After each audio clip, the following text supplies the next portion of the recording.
at one time, or thought about it, because I thought I heard you talk about it on the air. What's that? I'm considering purchasing a radio station. That's how I got in this business. Okay. Thinking about buying a radio station. I still haven't bought one, but that's how I got in the racket. Okay. Well, let me just tell you a little bit about it. I'd like to just have your thoughts. Go. Okay. It's an AM/FM combination, and it's in a market of approximately 100,000 people. How many stations in the market? There's one other FM and approximately 2 other AMs. So you got a 5-station market. 5-station market. Now, the problem is it is near a major market, so a lot of the people... Why is that a problem? Well, I don't think it's a problem if you could key it locally. Well, no, wait a while. You're saying it's a major market so that a lot of people listen to the major market stations at the local station. Right. Does your signal get into the major market? The FM does not, but the AM will go even out of state. It has a very good AM signal. It's a daytime station, 5,000 watt. Yeah. What's the FM? The FM is just a Class A FM. And the problem I'm having is, how does one determine what the station is worth? That question is as old as time. And I don't know if there's any answer for it. There's all kinds of 7 times cash flow and all that kind of good stuff, and I don't know the answer to that. So what if they don't have a cash flow on the books? How would you determine? Well, how do they? What do you mean they don't have a cash flow? Well, it can be a negative cash flow, but there's a cash flow. Okay. Negative cash flow counts just as much, right? Well, there's something's going. Are they on the air? Yeah. Yes, they're on the air, but are they selling any? Are they selling any time at all? Yes, but they could be doing better. This is a family-owned station, I should say, too. Well, most places could be doing better, and that's the reason that guys buy them. Well, the problem is I'm not sure the mode for selling is there. I beg your pardon? In other words, if it's one of these types of things, if you make them an offer they can't refuse, they'll take it. Is the station for sale? Let's start with that. Or are you just making them an offer? No, the station... Hello? Yeah. The station is for sale. It's on the market. So for $1.5 million. All right. Now you're buying what? Besides you're buying a license, what else you're buying? Well, you're buying some land which is worth approximately, say, $300,000 to $350,000. All right. And the equipment, it needs some work on the equipment. Yeah, the equipment probably isn't worth very much. Right. All right. Going beyond the equipment and the land. Well, let's talk about the area for just a moment. Okay. The area, is it a static area, or is it an area that has growth potential? It has some growth potential. All right. A university-type area. All right. Is the area in a depressed mode, an average mode, or is it swinging? It's swinging. Things are really good. Right. Business is good, plenty of dough around. Yes. Well, that's a major plus, in my opinion. The station, in your opinion, is it's underutilized. I believe so, yeah. Well, I would never, now you see, I'll be very careful what I say here. I would not buy a healthy station, personally. Now, if I were buying for a corporation, yeah, I'd buy a healthy station, because there's really no incentive for me to buy a sickie and try to build it up. All I can do is lose. If I build it up, well, you did your job, Bruce. If I don't build it up, I'm history, right? Yeah. But you're an entrepreneur. Isn't that true? Hopefully. Okay, well, then I would only buy a sick station that I thought I could revive. I would not buy a good one. I wouldn't buy somebody else's success as an individual. I most certainly would if I were a group purchaser. And I'm sure I hope you can see the difference. Yes. In motivation and others. Fair enough? Fair enough. So we're together on that, right? Right. Now, the big problem is you feel that the $1 million+ figure is too much dough, and I might tend to agree with you. But there is another major factor which you didn't mention yet. Terms. In other words, I would pay a whole bunch more for a station if I could put very little my own dough into it. Well, this is part of the problem. A whole lot less if they wanted cash. Okay. The problem I think I'm having, the way the station is right now, is I'm not sure that it could meet the debt, even after a sizable down payment, which is a third is what they're... They want $500,000, a quarter, $500,000 now? Right. On $1.5 million the rest deal? over 5 years. Well, that's absurd. If the station's not making money? That's what I mean. I don't think it would... I'm not... Now, in the agreement, though, see, I don't have access to the books or anything of that nature, and I don't think you will be unless you give them some type of an offer. I don't think... Well, I'm not sure that's true. Offer contingent upon something. Right. I mean, otherwise you got to be, not wrapped too tight. That's what I mean. You start making offers on something when you haven't seen some numbers. But would you go in at an offer what you reasonably think it's worth, or would you go with what they want to at least open up the books? Because they're very touchy on the books. Well, most people are. And most people are paranoid. Especially in communication. No, most people with most businesses are paranoid about letting anybody see what they're doing. So would you go in with what they want? Well, I don't know, and I don't want to steer you wrong. I don't know the answer to that. I see, when you're in negotiation, and I spend a little of my time in negotiations, and I'm not going to tell you I'm the best negotiator in the world, but I'm not going to tell you I'm the worst either.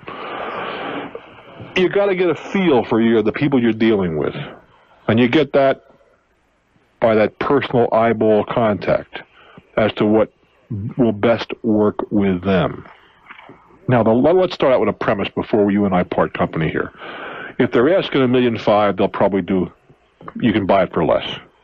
There's usually some fat built into an asking price. Would you agree to that? Yes. All right, fine.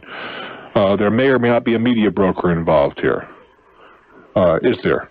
No. Now, would that be a contingency to put in? Well, once you're together, why would there be a media broker? Well, there's no reason. To be sure that it's really worth that. Well, that's another matter. That's an appraisal. That's up to you.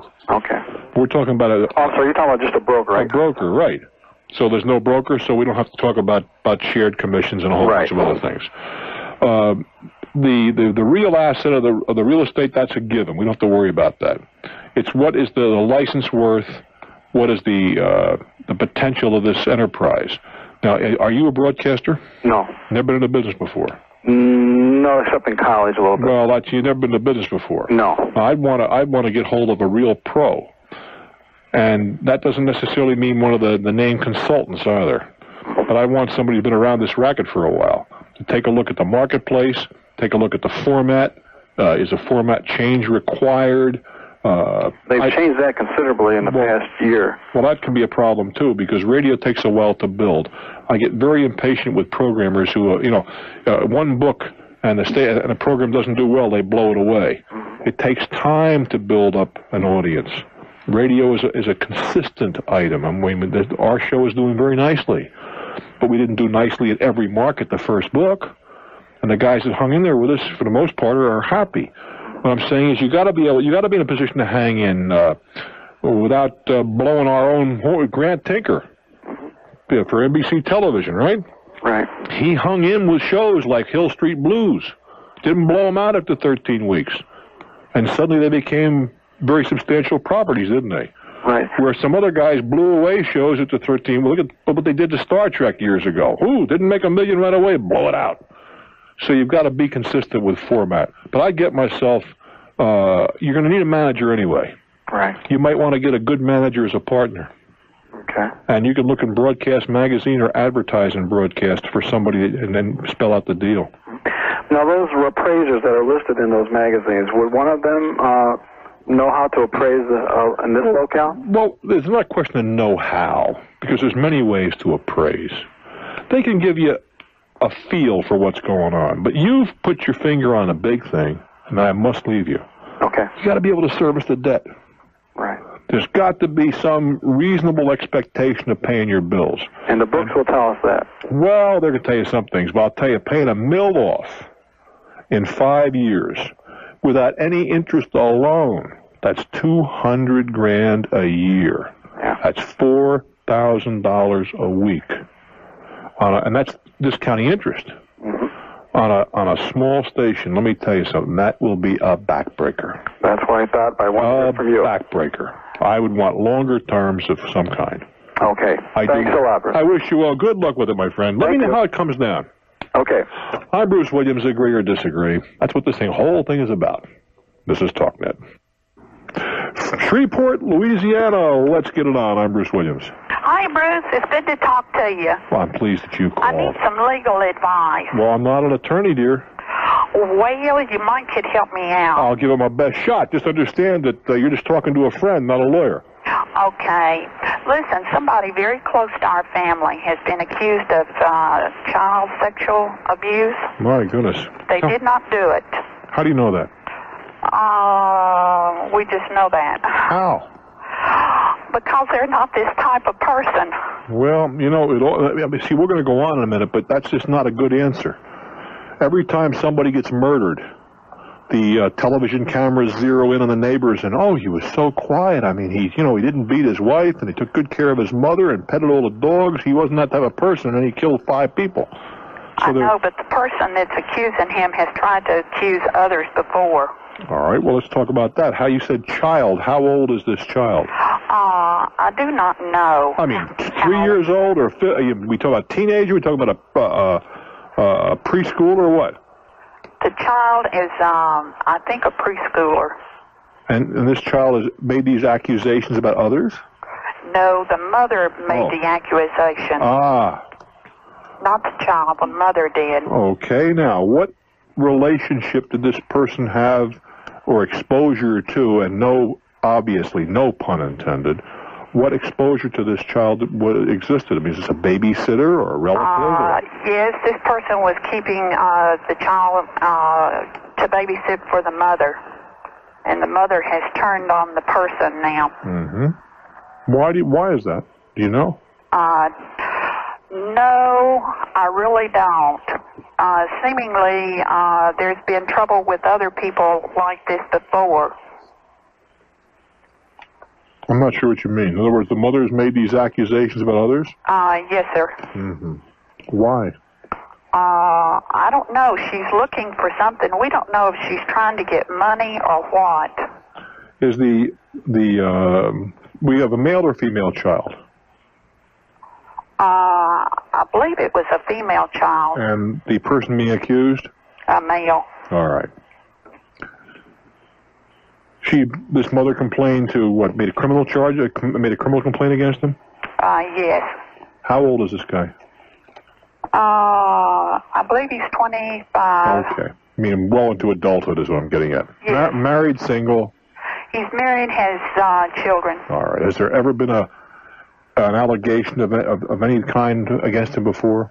No, never. He's got a clean bill of... All right. What is the specific, what is this woman accused him of doing? I mean, of exposing himself, fondling the child, what? Just molesting the child. What does she base this on?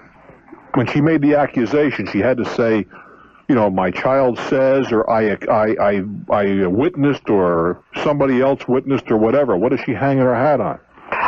That I cannot tell you. Some of this has been told not to be discussed, and what is that by not to be? What does that mean?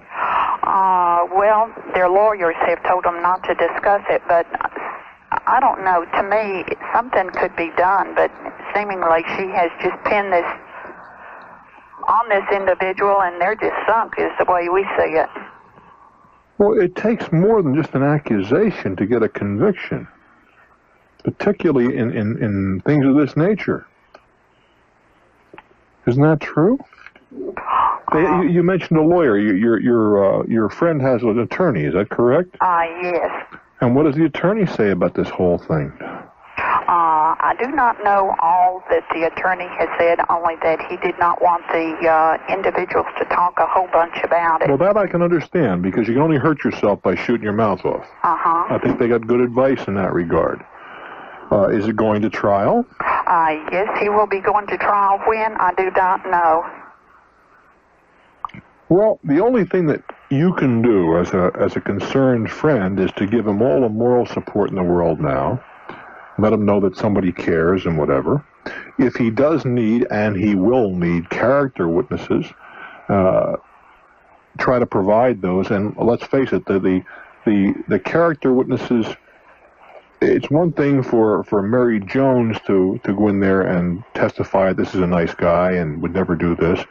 It is perhaps, and not necessarily this is not endorsed this, but if the local parish priest, if he is a member of his congregation, or the local minister or the local rabbi were to make the testimony, for whatever reason, that testimony might carry a little more weight. Do you see what I'm saying? I mean, people, if the local judge comes down and says, I've known this guy since he was 6 years old, and there's no way this would happen.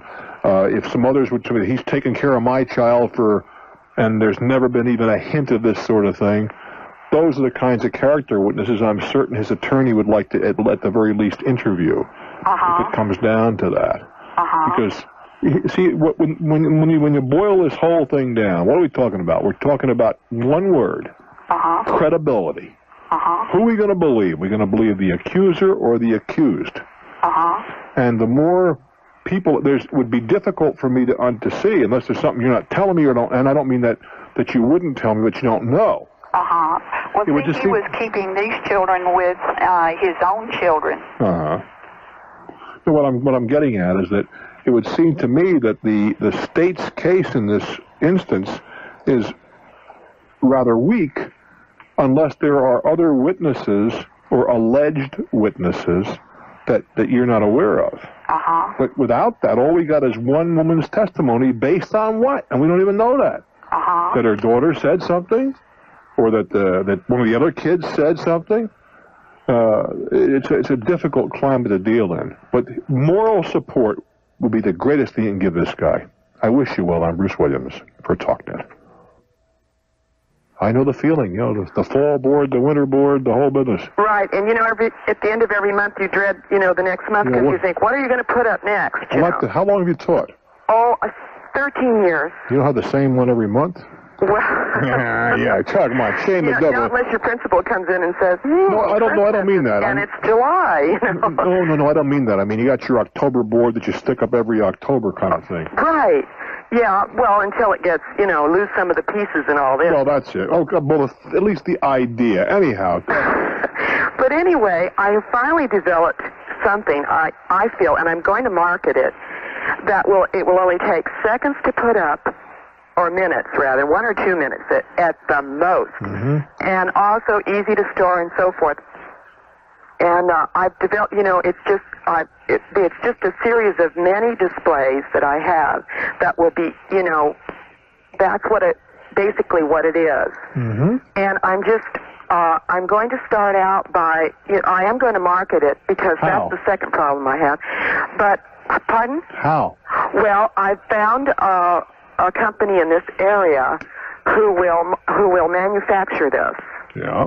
And then I will start out by, either flyers or catalogs to the classroom teacher. Who's going to buy it? The teacher themselves, or are they going to buy it from their whatever little classroom budget they get, or are we going to sell it to the central purchasing agent? Well, as a teacher, I remember buying most of my bulletin board supplies. So I want to keep it very low. I don't want an expense. You can't be expensive because teachers cannot afford to spend that much money on bulletin boards. But this bulletin board idea they can continue to use it, and it's just it's different. It really is different. But because there's a lot of possibilities for it, as far as taking it with them and so forth. It's just more convenient. It's probably the most convenient I've seen. It's a teaching aid, then, you're talking about? Yes. All right, fine. Now, you mentioned a moment ago you have the usual paranoia that everybody has an idea, me included. I don't want it stolen by those rascals. Right. And the troublesome part of that is it's very difficult to keep an idea like that from being appropriated. Okay. How's that for a term? Sure. Well, see, I was afraid of going to lawyers because the patent lawyer already wrote one for an estimate, and that's $2,000, and I don't know if he would take $2,000. I would say it's low. Oh, low? That's a lot of money. No, I didn't say it wasn't a lot of money, but I'd say it was a low estimate. I think. Oh goodness. I think a patent you're probably looking at more realistically $4,000 to $5,000. Well, for the patent? Yeah. Well, okay, I wouldn't mind it if you could patent it, but I would hate to throw away $2,000 well, wait find out that you can't patent it. I think what you're talking about is a preliminary search. And you got to pay for that. This is like here, this is the fish or cut bait time, don't you know? These are things that one has to do. I'm not saying it's pleasant, a lot of good stuff, but that's what entrepreneurialism is all about. Is that a good word, entrepreneurialism? I guess so. I don't know if it's a legitimate conjugation or not, but anyway. Fine. well, you and I know what we're talking about, right? Now, there are other things that one can do that are a lot less expensive, but whether or not they'll provide the proper protection is a different matter. You can, first of all, copyright a lot of things. And as you must know, copywriting is a very inexpensive, painless process. That's easy. Do that to the Library of Congress. They get $10 a pop. You can afford that. The weakness in that is equally apparent in that you put up a bulletin board. I don't know what you're doing, but let's say your bulletin board has a lot of cutout monkeys on there, okay? Mm-hmm. All I got to do is shorten the tail and add have them sticking their tongue out or something. It's a whole new concept, isn't it? Mm-hmm. So what the major thing that you can protect is a name if it's in active commerce. Now, that doesn't mean that somebody can't do pretty much what you're doing. There are two or three. Let's use an old example. How old are you, love? Oh, do I have to? Sure. I'm in my 40s. What the heck is wrong with being in your 40s? You're just getting good. Oh, goodness gracious. All right, you remember then. Let me see, 40. Sure, you remember the hula hoop. Oh, of course. Of course. Okay, you had your swivel hips working there when you were a teenager, right? Right. All right. Now, the word hula hoop was a trademarked name. But there were a million people putting out pieces of plastic with a wooden plug and a couple of staples in it. And you'd go down to your local dime store, and you'd ask for a hula hoop, and that's what they handed you. Isn't that true? Okay, so that even though they had the name protected, a more recent example would be the Rubik's Cube. Yeah. Where a couple, 3 years ago, at every street corner, every major city, there were some guys selling them for $2 a piece that were manufactured in the Orient. They were cheap imitations. So that it's almost impossible to protect the concept, but you just go for your piece of the pie. But if you can have the name, if you're the first one in and your name gets around as saying this is the Marianne Special Bulletins or something of that nature, whatever it happens to be, if your name is the recognized brand of choice, that can be protected, the name. Could you tell me how you get a trademark? Would it be the same line as getting a patent? Well, no, it's a little bit different. You can write to Washington. They can tell you how to register a trademark, but the trademark must be being used. In commerce. It has to be used? It has to be used. Just see what was happening. And I could be dead wrong on this, but I think I'm right. What people were doing was they were registering trademarks and names like crazy and getting a big inventory, hoping somebody would want them someday. Well, you got to use the name someplace. So what? There's a lot of ways around that too. For example, and I must turn you loose, love. Let's assume that you think of a dynamite name for a detergent, all right? What companies will do, I'm talking about the major leaguers, what they will do is they'll take the same stuff that they're marketing under one label, and they'll stick it in a different package, and they'll put it in one or two cities with that new label on it. They don't care if it sells or not. They'll give the supermarket a couple $1,000 to keep it on their shelves. Well, that way, that product's in active commerce, and they can protect the name until they want to use it 10 years from now. Oh, I see. Where you're not in that position. You got to be using the name actively. You can't protect the name. No, I am going to do it. I already have everything ready. Okay. That was holding me back getting whether I could get a patent, and it sounds, from what you're saying, is it's pretty much what I've been reading, and now you're telling me this really makes it. I think perhaps that what you want to try to do is copyright whatever you can copyright, and then protect the name. Okay. One very quickly. Out of time. I'm having problem with the salesman who's going to manufacture this. Disliking is the word. Well, then don't use them. Go find somebody else. In the same company. It's the only one that's really doing. He gave me a good bid, but he's just very, very obnoxious. Well, obnoxious you can get along with. If you had to eliminate everybody in business is obnoxious, baby, you'd be out there in the middle of a desert someplace. Okay. I mean, it just goes with the territory. Everybody is not nice. Okay. That's what I'll do then. I'll just be obnoxious back, I guess. That isn't necessary. Oh, okay. And apologizing because you're 40, you poor dear. Oh, okay. I wish you well, sweetheart. Thank you very much. Hi, Bruce Williams. Agree or disagree? We're pleased you dropped by. This is TalkNet. Hawaii. Hello there. Welcome to TalkNet. Hi there, Bruce. Hi. Hi. Hello. I was ready to gear up my motorized canoe and canoe over to New York or the East Coast where you're at. Your motorized get canoe. A hold of you. That's quite a haul from Hawaii. Yes, it is. We had a man on a different segment. He was going to go from California to Tahiti in a 45-foot boat. To Tahiti? That's what he says. I mean, you'd have to put me into a straitjacket, put a cannon in my right ear, a .357 Magnum in my left ear, and I still wouldn't do something like that. Right. Well, Oh. I agree with you. Okay. The only way to Now- go is in a wide-body aircraft with a good movie. What's on your mind? Okay. Now, I called you up about a year and a half ago, You didn't. and yes, I did. We have a rule. You And- only call every 2 years. No, I called true. you a We- year and a half. well, we have a rule. I You only listen call- to you every day. Our new rule is you only call every 2 years, so I can't talk to you.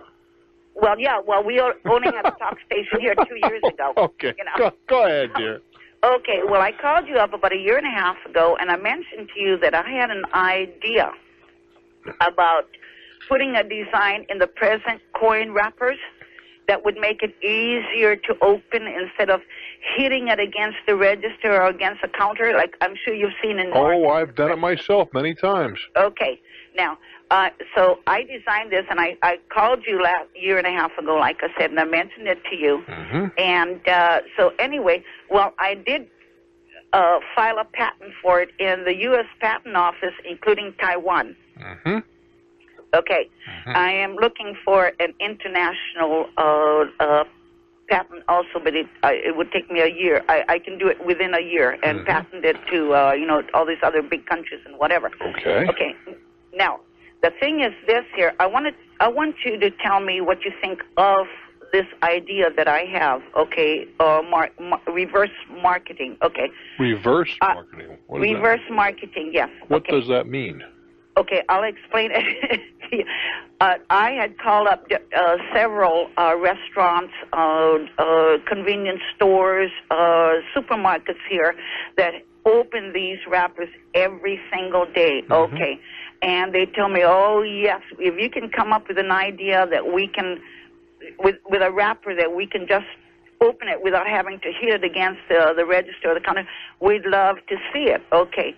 Well, in the meantime, something happened that I cannot personally go to all of these people. I have had about 100 and something retailers that were anxious to see my design. Anyway, so I was downtown last week, and I thought, well, I'm going to hit the banks.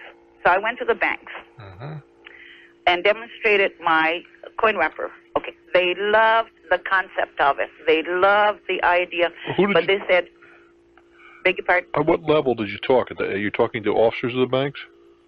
Yes. And what do they yes. said? The purchasing agent. Okay, so they thought it was a good idea. So go ahead. They loved my idea, but they said we cannot accept it because the problem that they have, all banks have, is how to keep the coins in the wrappers from coming out of the wrappers. Yeah. At the ends while transferring the bundles of coins from Zone A to Zone B. Well, the machines that wrap coins crimp the ends and roll them. Okay, no, all right. But see, even though the banks do have this, okay, they buy it from, other coin wrappers, okay. But see, they still do have the regular present type of coin wrapper. Oh, you mean the kind that the manual kind where you put the 40... The manual kind. You shove the 40 quarters down in the end. Yes, and then what you do in those, when I've wrapped my share of coins, all you do is you just fold them once and you give them a smack against the hard surface and it crushes them right down. But see, the thing is, they don't fall out. They transport them like, say, 20 bundles each or 10 bundles of quarters, say. Yeah, but you don't have to. All you do is, maybe I'm wrong, but it just seems to me you put the coins into the tube, and the tube is about 1.5 inches longer than 40 coins would, in this case, quarters, $10. Well, it's less than half an inch. It's about 1/4 inch. All you do is you smack it hard against a hard surface, and it crimps it and stays very close. Because the paper it doesn't. According to the banks now, I went to 3 bankers. Now I'm talking about the banks. Well, let me hold on now. The banks themselves do not roll individually. They put it in a machine. The machine does it. Right. They don't have any tellers sitting down there. Only people that put the coins in themselves are people like you and me. No, it's not true. Who? You tell me banks put them in themselves? Yes, the bankers, the people that work in the banks have this coin machine. Yeah. And I'm talking about the tube type. Yes, I understand. The ordinary person does. Okay. But they crimp. But while they are transporting Oh, all right. Well, these so bundles of okay. wrappers. Okay. Go. So what they say? They don't like it because yours don't seal. No. Yes. Right. Well, why don't you make it so they seal? Okay. Okay. Now, the ones that I have shown, the retailers that I have shown my design to, Yeah. love my design. Now, they're not worried. Hold it. You told me about that, but you're saying the problem is that they don't seal tight enough to satisfy the banks on the ends, right? Now let me tell you about my reverse strategy. Does your wrapper open from the when you want to get the coins out? Does it open from the end or from the middle? The middle. Okay, then Mine is the middle. Well, most of them are from the middle. Unless you hit it. Well, of course you'll whack it and it splits open and you push your fingers in the end. Now, Bruce, mine you don't have to do any of that. You probably got a little string on it, some kind of like a gum wrapper. No, I don't. I can tell you now. Because, go ahead, tell me. It's been patented. Okay. Quickly, tell me. It's what is called a zipper type design. Yeah. That you could either twist it any which way, twist it open. Yeah. It's right in the center of the coin wrapper. Okay. Yeah, there's a line that would be weaker than the rest of the wrapper. Is that correct? No, it doesn't weaken the wrapper. No. Well, what makes it come apart? When you twist it or snap it open. Well, why does it come apart? Why does that line come apart? You have to put a little torsion, what they call a torsion. The twist of the wrist. I understand that. Look, all I want to know is why does that particular line separate? Because you probably made an impression with some kind of a die of some kind. Well, that's what I said. You made it weaker, so that's the point that gives. Okay. Now, what I'm saying, now. All right, very quickly. The banks told me they love... you went through that. So you went through that. Okay, go ahead. But now, what I want to do is, I don't know about the mainland, but here in Hawaii, some of the major retailers here have to buy the rolled coins from the banks, like for about 10 cents, 5 cents, or whatever. Okay. Now, what do you think of this here? Instead of going to the banks, if I went to the retailers and said, I have got something that would save you a lot of time and energy if you bought my wrappers. So they buy your wrappers, so what? Yeah. Well, what I want to know is... They get the wrappers for nothing from the bank. Well, they get the wrappers for nothing from the bank. It's part of the service. But they get the rolled coins from the banks for about 5 cents or 10 cents per rolled I don't pay any premium for rolled coin. Nothing. Okay, but the major retailers here do. Why? I don't. If I want $1,000 in quarters, I get out of the bank and they give me 1,000 in quarters, part of their service. 1,000 per 1,000. Well, the major retailers here do buy it from the bank. I don't know why. I don't either. I don't see what you're doing. I just thought I'd call you and... Yeah, I don't see what you're doing for... I don't see what you're doing for them, sweetheart.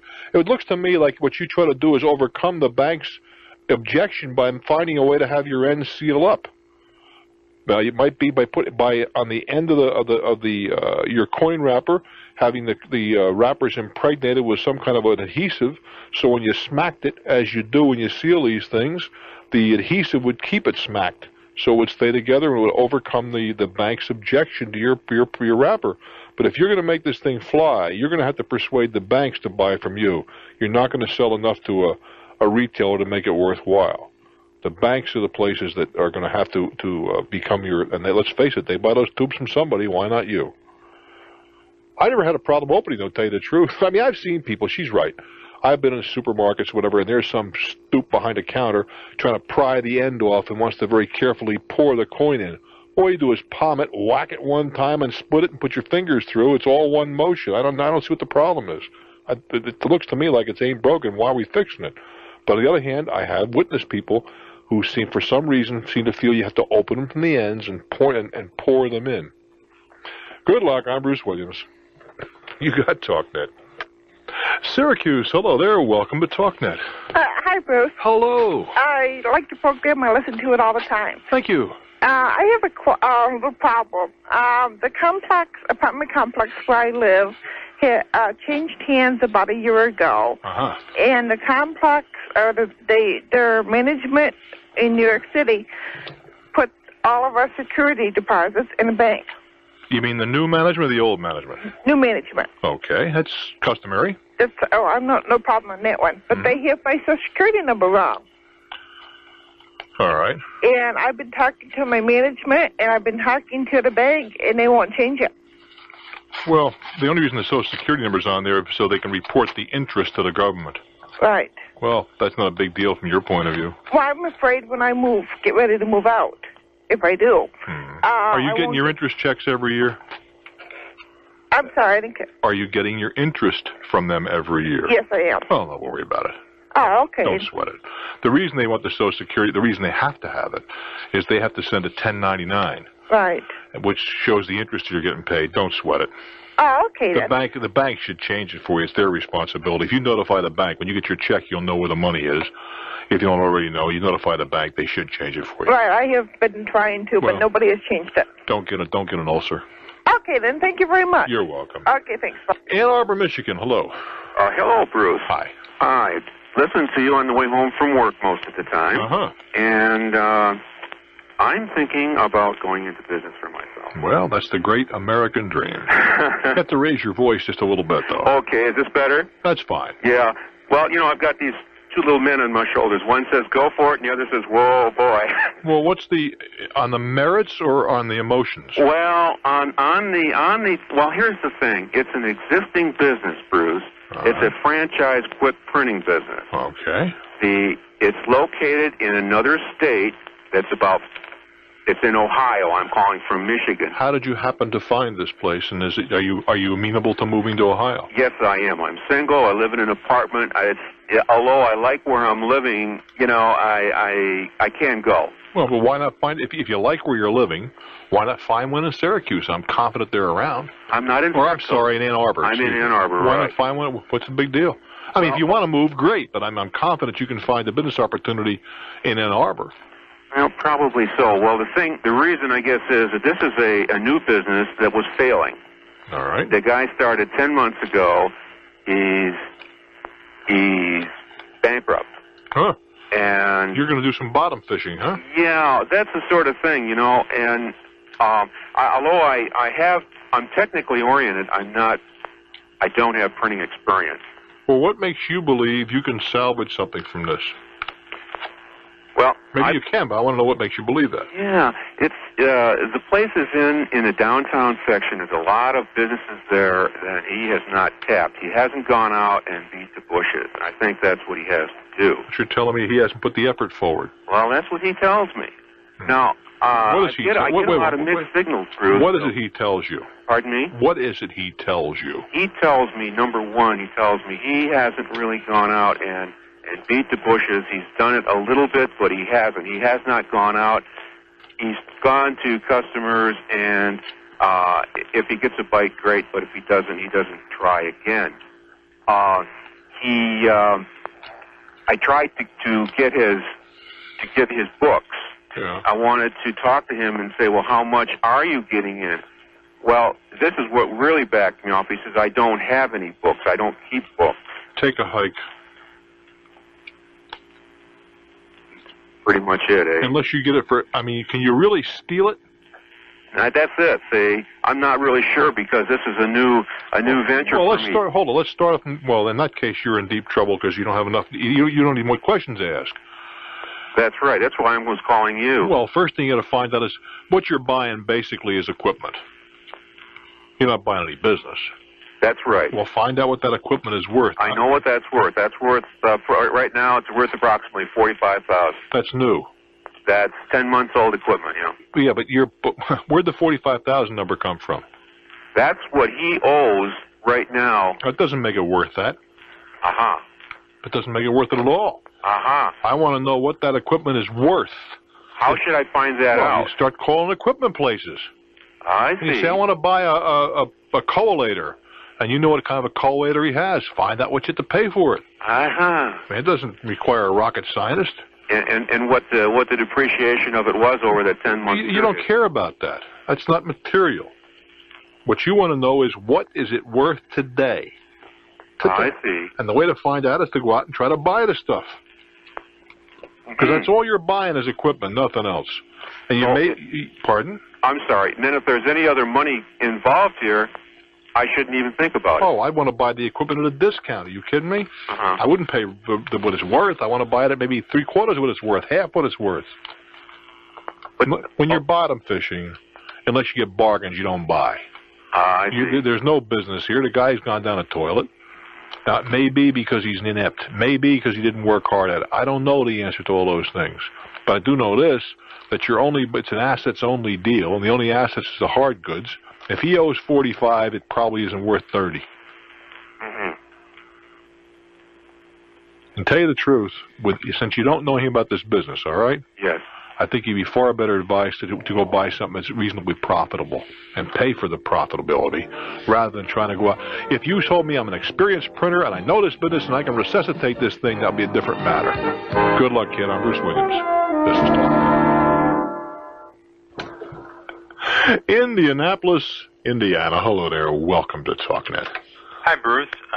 My name's Jim. Yeah, Jim. As you know, I'm calling from Indianapolis. Yes, sir. The other day, I was cleaning out some boxes, and I found a bag of peanuts.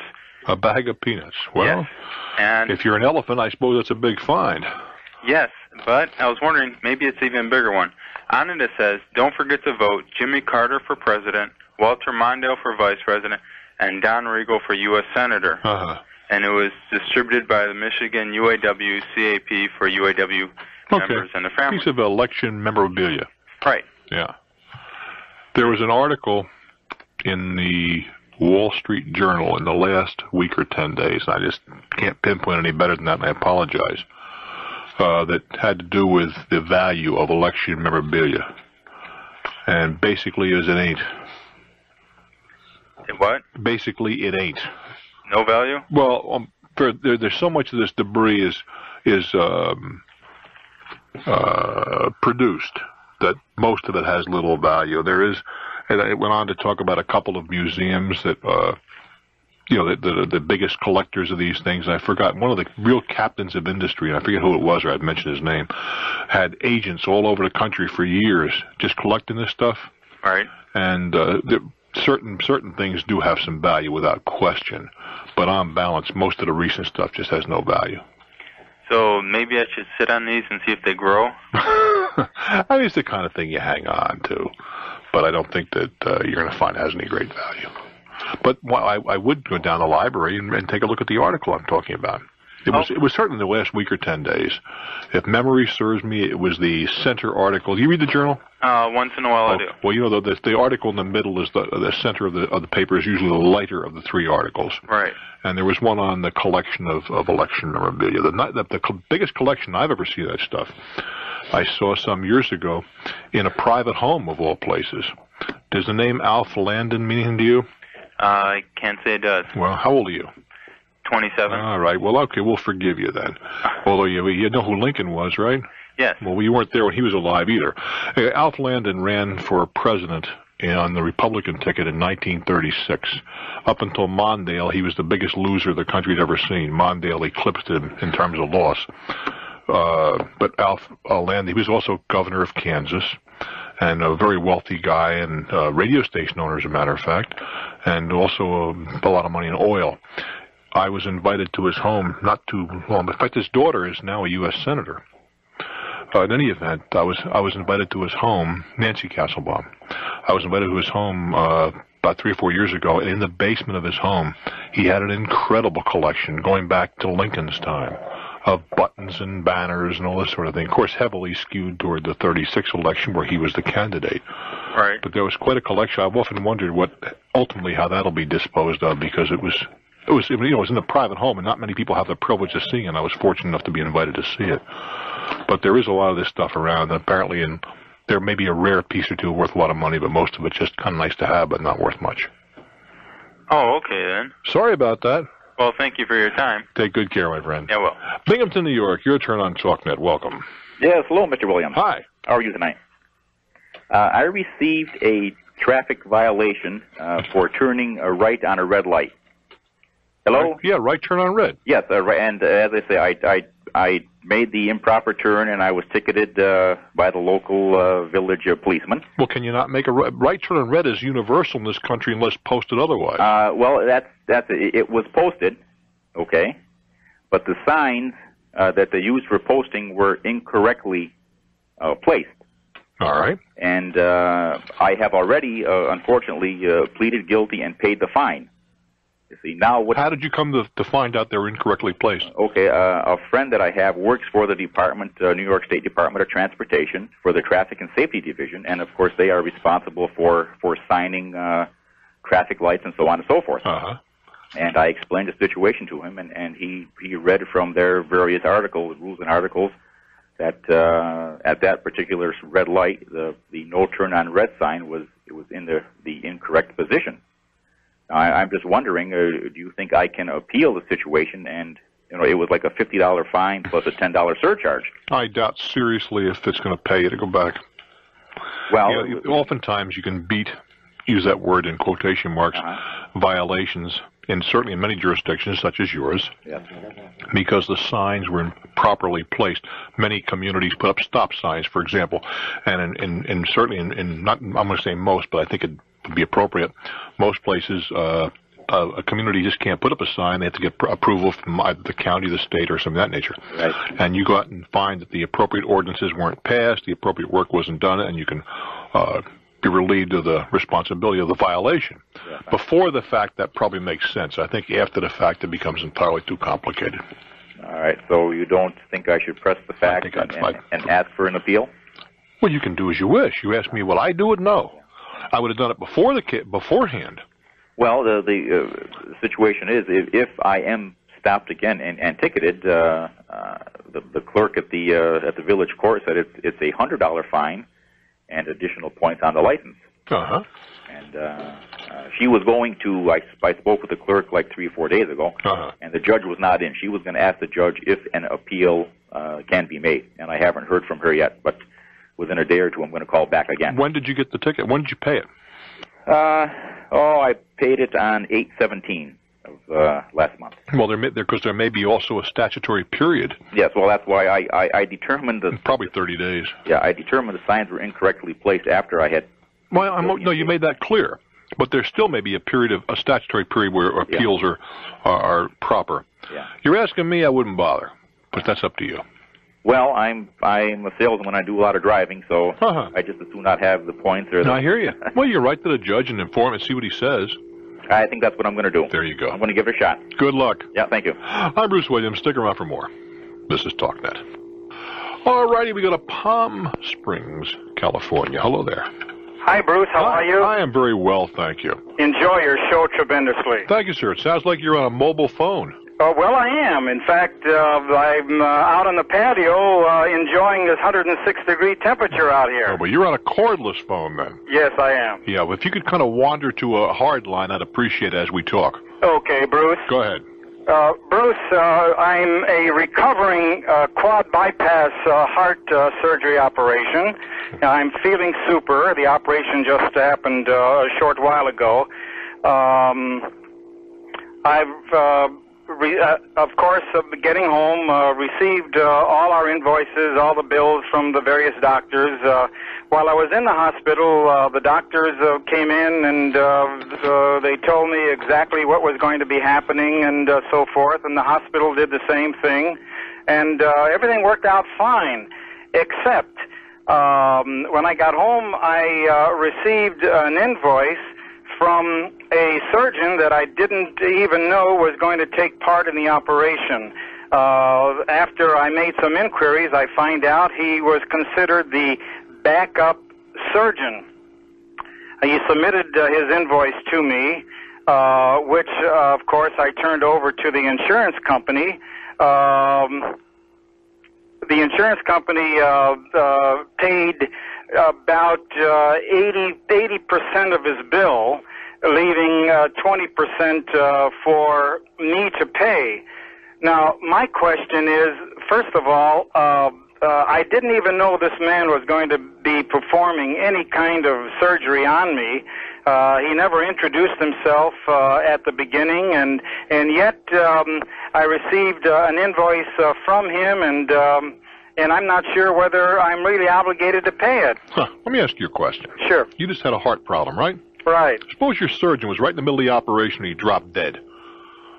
I'd have a problem. That's why you have a backup surgeon. Heck, most of the time an airline pilot could drive that airplane very well by himself. What do you want to pay for a co-pilot for? That's true. End of story. Of course. End of story. Mm-hmm. Bruce, he didn't. He was the one person that didn't come in and introduce himself and tell me what his operation was going to entail. Well, he wasn't performing the operation. Well, of course, I'm sure he assisted the primary surgeon. He may well have, and maybe there was a deficiency in that regard, but I'll tell you something. If I was having something as serious as a bypass, I'd like to have somebody else sitting there right over his shoulder, just in case. Mm-hmm. I think that's cheap insurance. Obviously, your insurance company didn't quarrel with that. No, they didn't quarrel with it. Of course, they didn't pay the full amount. Well, they paid 80%. You have a 20% co-insurance clause. Right. So they said, suppose your guy made a mistake, ran into something he couldn't handle, cut his own finger, got indigestion, who knows what. Would you rather have them say, hey, let's call for the interns? No, that's when you put it in that light, Bruce, you're absolutely correct. I think what kind of bothered me was that he was the only. First of all, when I got the invoice, I didn't even know who he was. Well, you found out. I had made some inquiries. It's kind of strange, and you're no different from the rest of us. Before that operation, I got to believe you didn't ask what it was going to cost, or all you want to know is, am I going to live? True. Suddenly afterwards, everybody gets cost conscious. Yeah, that's a good point. I've been there. Mm. I've been there. Listen, enjoy the heat, enjoy the patio, and thank God you're alive, and stop belly aching about the 20%. I hear you loud and clear. I wish you well, my friend. Thanks, Bruce, very much. Hang in there, baby. Bye-bye. I've been there, too. How many operations have I had? More than I can count. Major operations. Before, go to it, get the bakey. I mean, bring them all in. Oh, yeah. It's afterwards. Well, what do you mean $3.37? I mean, what kind of nonsense is that? We're all alike, I guess, in that regard. Before, hey, move heaven and earth. Afterwards, let's go down to the discount surgeons, the guys that just finished up in the school out there in Istanbul someplace. No, I guess that's human nature. And maybe it's not the worst thing. Lansing, Michigan, hello there. Hello, Bruce. Hi, how you doing? Hi, fine. I really enjoy your show. I'm calling about a lease problem. Trying to find out if I am liable or if I can have my company pay the bill. I work for a company that keeps me traveling pretty much constantly. I'm in a location from several weeks to several months normally. Now, what is it you do? I work for a publishing company. What capacity did it get you moving like this? Well, I'm what they call a superintendent. I set up various field offices where we do reference material. I'm sure you're familiar with it. Yeah, but I'm curious as to why you have so much traveling. They just don't do their publishing in a central place and ship it where they want to go? Well, the work has to be done in the field. The actual field work. Okay, I accept that. It doesn't matter. You're in the field all the time. Go ahead. Yes, sir. And a little over a year ago, I told them I was a little tired of all the traveling, and they said I'd be located in a central location in Illinois. And I was for about a year, and had taken that to heart that I still would be. A lease came up again on my apartment where I'd been already over a year. I'd signed a new one-year lease. 2 days after that, the company said that I was more valuable to them traveling. And so, in fact, I broke the lease. Now I'm getting done from the landlord for $820. I'm wondering if my company should pay that. Would seem to me that'd be a reasonable relocation expense. Uh-huh. I mean, they led you to believe you're going to stay right there in central Illinois, right? Yes, they did. And then all of a sudden they said, okay, Henry, you got to move. Right. Well, most people are committed either to a lease or to a mortgage or whatever. Yes. And I think, given if everything's as you described it, I think that they would have some responsibility here. But if they do not, I know they will not want to. I know that. They pay none of my living expense, you see. How are you paid? Well, on a salary basis. That's it? Yes. With all, you're not compensated for this itinerant life that you lead? $8 a day, 5 days a week, $40 a week. What's that buy you? Hardly anything. I mean, so when you're on the road, they only pay $8 a day? HDH. Sir. Woof. How much do you earn a year? Well, I'm on salary at $260 a week, plus the $40. $300, $280 a week, and you put up with this? Well, I have been. How long have you been with the firm? 6.5 years. Don't you think you could find something that would pay you more money for that kind of aggravation? Well, they kept promising that we have room, we have openings, we promote from within. I did not expect to be on the road, traveling all this time. But I really, at this point, don't see. Do you spend much time in hotels and that kind of thing? I try to rent like an apartment or an efficiency because it's too expensive to eat out. You know, $40 expenses a week. I mean, these guys are in the dark ages. That's the way I feel. I'd look for a job for me. Yeah. Do you think I should turn the rent? Sure, I'd turn it in. Particularly if you were. Oh, absolutely. And if they, of course, they may not like that. Well, what can I tell you? Yeah. They may not like that. You're absolutely right. Okay. Thanks a lot. Take good care. Okay, bye. Boy, I mean, these guys would have heard. There's great news. It was in all newspapers around 1860-something. Lincoln freed the slaves. But nobody told these folks yet. I mean, goodness gracious. I'm Bruce Williams. Stick around. This is TalkNet. Daytona Beach. Hello there. Hello, Bruce. Hi. I had a question for you. My husband has a very unusual occupation. He's a sand sculptor, and he's sculpted sand for about 20 years now. He's pretty well known in Central Florida, and he gets national spots and things like that at times. Would you explain to us what sand sculpture is? He takes sand, and he doesn't overly wet it. He just uses it moist, and he creates sculptures that look more like a marble sculpture, something you would see in a museum or something. He does a lot of very classical work, and they stand tall. They're about life size, and they're just carved out from the sand, but they stand about as tall as a person. Are they permanent, or they just fall apart quickly? Usually they only last 3 to 5 days, but we can make them last a few months if we want to. We can spray them with a fixative, although we don't do that a lot. But my question is, I've been very interested in finding some kind of a talent agent for him, and Daytona Beach isn't crawling with them. So I'd like to find, how do you go about finding a good talent agent to get these sculptures into maybe commercials, things like that? Who buys them? Conventions mostly, special events, malls sometimes, things like that. He's been doing it for 20 years. Yes. And he's been successful at this for 20 years. Yes. Well, why not just contact the same types of people? Mm-hmm. When you say a talent agent, I mean, I'm not sure this would fall into the genre. A talent agent generally, well, I guess you could get into the arts where when you could say, I suppose some painters have agents, but that's generally, they work through galleries and whatever. But this is all custom work, I guess. It is, but it's also useful in commercials, things of that sort. You mean That's what television commercials, you mean? Yes.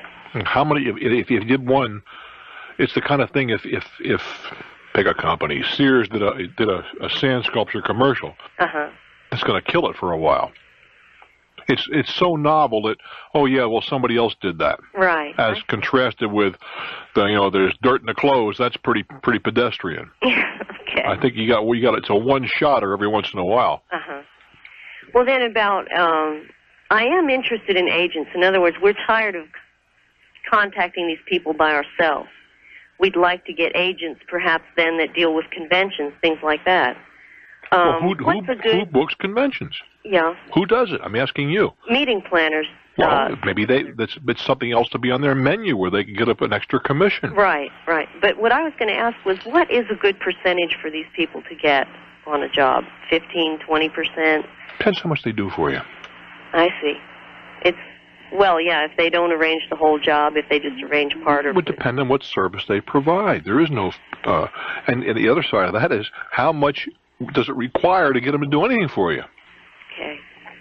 Yeah, to them it's an added attraction because a lot of the conventions really enjoy them because he can make products or whatever they want, their theme, their logo, whatever. Well, sure.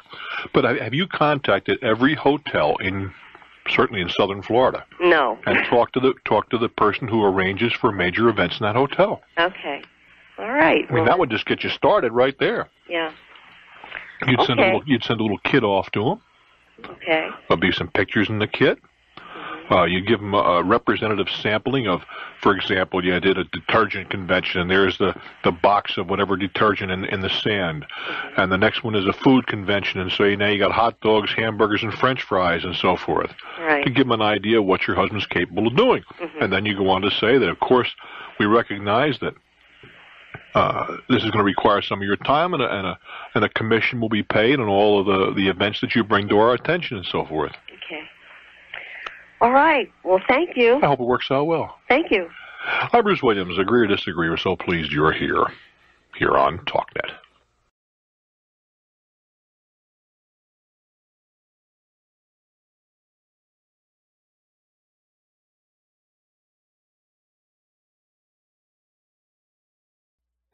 We begin the festivities in Wheaton, Maryland. I was going to say Illinois. Where is Wheaton, Maryland? Wheaton is a suburb of Washington, D.C. Oh, you're one of those kind of people. A bedroom for Washington, huh? Yes. What can I do you out of? I live in a house. I got a fence up in 1965. Had it put You're like at Hialeah.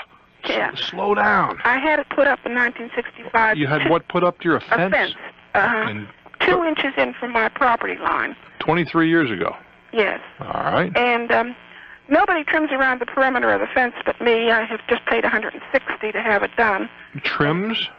$160. What, to do what? Just cut the grass? No, they trim the stray bushes and everything else that's coming up on the side. No, maybe I'm confused. You mean on your side of the fence or both sides? On my side, just. Well, on your side, you're responsible. No question about that. Well, how about on the other side where the maybe 2 inches, Technically, you're responsible for the 2 inches. I am. It's your property. Yeah, okay. I just want to, because I get a dirty look sometimes when I cut them down. Well, wait a minute. It's only 2 inches now. 3 inches is not yours. Okay. 2 inches is yours to maintain. But as a practical matter, I'd leave it alone. Okay. On the other side of the fence, that's the other guy's responsibility. It gets up there like a jungle. Well, but that's his yard. Okay. Now, my house, I want to put it up for sale. I don't, would you advise, I'm 70 years old, would you advise I get the kitchen remodeled before I do? No, I would not. Absolutely positive. Unless the kitchen is an adjunct to the village dump, but I don't think that's the case. The answer is no, because you may have great taste. But, the new lady that walks in the door and has a little different taste than you do. Yeah. And why? I mean, I bought a home here a while back, and they had spent $30,000-$40,000 on renovations, and I ripped out every single thing they did. It's a total waste of money. Well, I don't have an operable oven right now, so I would have Well, now, if the oven isn't working, by all means, everything should function. Yes. Well, how come you don't have an oven that works? Well, I just never got it fixed. I have a portable, and for myself, I don't need it. Well, I'd get the oven fixed. All right. But I wouldn't go out and buy a whole ton of appliances. Very well. Take good care, sweetheart. Thank you. You're Bye-bye. welcome. Dallas, Texas, the Big D. Your turn on TalkNet. Welcome. Hello, Bruce. How are you? I am just fine, thank you. I listen to you every night on the way home, and you're excellent, and that's one of the reasons I'm calling you is for your excellent advice. What can I do for you? Well, I have been with my company for 14 years. It's a large insurance company, and through a reorganization that just took place, I'm on the out. What is it that you did for this company? I'm a regional manager in charge of group employee benefit sales in the Dallas-Fort Worth area. You were in charge of group sales? Right. To employers of 50 lives or more, we sold through brokers, insurance agents. Okay, you were the customer's man for the company. Right. Okay. And I managed 5 sales reps and a support staff of about 15 people. How was business? Business has not been good for anybody in this end of the world as far as employee benefits. What I'm getting at is that then right now you weren't doing so swell for the company. That isn't. I'm not saying it's your fault. So I understand. But business was off. You weren't killing them right now. No, we were on goal though. As far as goals, we were on target for goal, And all the offices within the company are experiencing the same downturn in business. Okay, are they laying a lot of people off? Yeah. Well, that'll happen. Yeah, and... but if you know the business, why don't you go into business for yourself? Well, I thought about that. My wife does that currently. She's been in business for herself for about 8 years. What does she do? She's an insurance broker on her own, has her own office and company. Mm-hmm. But that end of the business has never appealed to me. Mm-hmm. I enjoy the end that I've been in, dealing through brokers and between the broker and the company. Well, then why don't you go out and get yourself some companies to represent? Isn't that what a general agent does, essentially? Represent a major company, and then he deals through sub-brokers? Yeah, I thought, well, yeah, we call that a broker-broker. Well, why not be a broker-broker then? You're still on your own. And I got to believe there are companies that would like to make inroads in the Dallas area that are not represented there just now.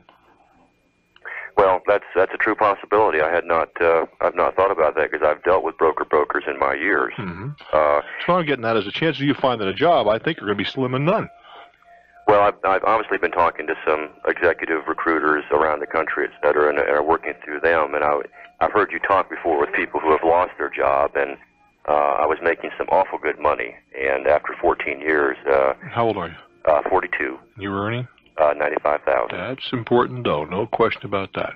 And I'm getting some severance, about 3 months, and of course I've got enough to probably get us a good 9 months with me out of work. But I've heard you talk before about things that you know that are a waste of time in trying to find a job, but also I wanted to hear some things maybe that you've seen before that do work. Well, you see, finding a job is never easy. And if you're in an area, meaning a discipline for areas, and I don't mean in terms of geography, that is not cooking right now, and apparently that's the case, right? Then you want to use the talents, it seems to me, the talents that you had in something akin to it. Now, since you've been out there persuading brokers to represent your firm, you obviously been doing that fairly well for a time, right? Right. Now, I have to, as I said, I'm repeating myself, but I have to believe, I'm making an assumption you'd like to stay in Dallas if that's possible. Is that a fair assumption? It is, but the willingness to relocate is very close to the willingness or the priority of staying in Dallas. Okay. Well, then it's not a big deal either way. Right. Point is that I know of an insurance company, because a friend of mine is cutting the deal, so I'm going to be very, very careful with this, all right? They are based in the Midwest, and they want to make some inroads in the East. And he has just about worked out a deal where he will have several states where he will make their product available. You called him a broker. I think he has a little different name for it, but that's, I guess, what we're talking about. He will make their product available through independent brokers in several eastern states. Now, that's about what you've been doing for your company, isn't it? Yes, it is. Well, as I said, this is a fellow I've known for a long time. This particular company has a specialty, as they target a certain area of the business community. And they just can't ignore the East at this point. Now, I have to believe there are other companies in the same situation. Now, you have the skills. You know what brokers look for, right? Right. The companies really don't have the staff to go out, and sometimes they don't want to invest the money to go out and till new fields. Why don't you consider that? It's a very good suggestion. There's a ton of companies out there. I mean, you go to one of the compendiums that lists the companies, and you can see where they're doing business and where they're not, and how they're doing. And are they? I had a call from a fellow yesterday. This is a friend of mine's son, as a matter of fact, and he was asking me about a particular line of insurance that I have occasion to purchase for something I'm involved with, and it is a specialty. It's a kind of an odd area, all right? And we had some considerable difficulty getting the line placed. And I had mentioned this to him some time ago. I don't know how, or maybe I mentioned it to his father. I don't really know. But the point is, he said, I got a company that would be willing to sit down with you and talk about underwriting it and maybe at a better price. So what he has done is he's sought out, he's found the market, me, and if I've got the problem, he has to believe others have the same problem, and that is a fact. And now he went out and found a company, happened to be a European company, that's willing to think about underwriting the risk. And then so all I'm saying is you find a need and go out. There are any number of specialty insurance companies that need representation. Well, no, that's an excellent idea. But at the same time, if I decide that I really want to try to stay in the area that I've been in, and you want to be an employee, not have the headaches and worry about the money coming in. Well, let's talk the way it is. Isn't that true? Well, yeah. I mean, I don't have a whole lot of time to build up the kind of income that I'm losing to keep the family going. Well, does it take you as much as you said your wife's working? How much is she making? 50 to 60. Well, you can't live on that if you had to? No. I mean, I wish that I could tell you that my income was all surplus. But I didn't say it was surplus. I said live. I didn't, or maybe I should say it exist. Oh, yeah. I mean, we could exist. I mean, well, right. What's wrong with existing for a while? If you can see a whole ton more downrange. Do people that you like your mortgage company, the place where you lease your cars, some of the other bills, will they work with a person that falls into this situation that immediately is proactive in talking with these people about the problem and not waiting to the last minute? You can do that, but I don't unless you owe. How much do you owe? What's your monthly expense? House, car, the whole works. It's what we make.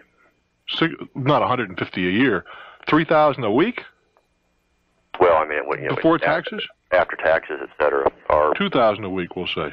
Our net, our net is for bills and to live on.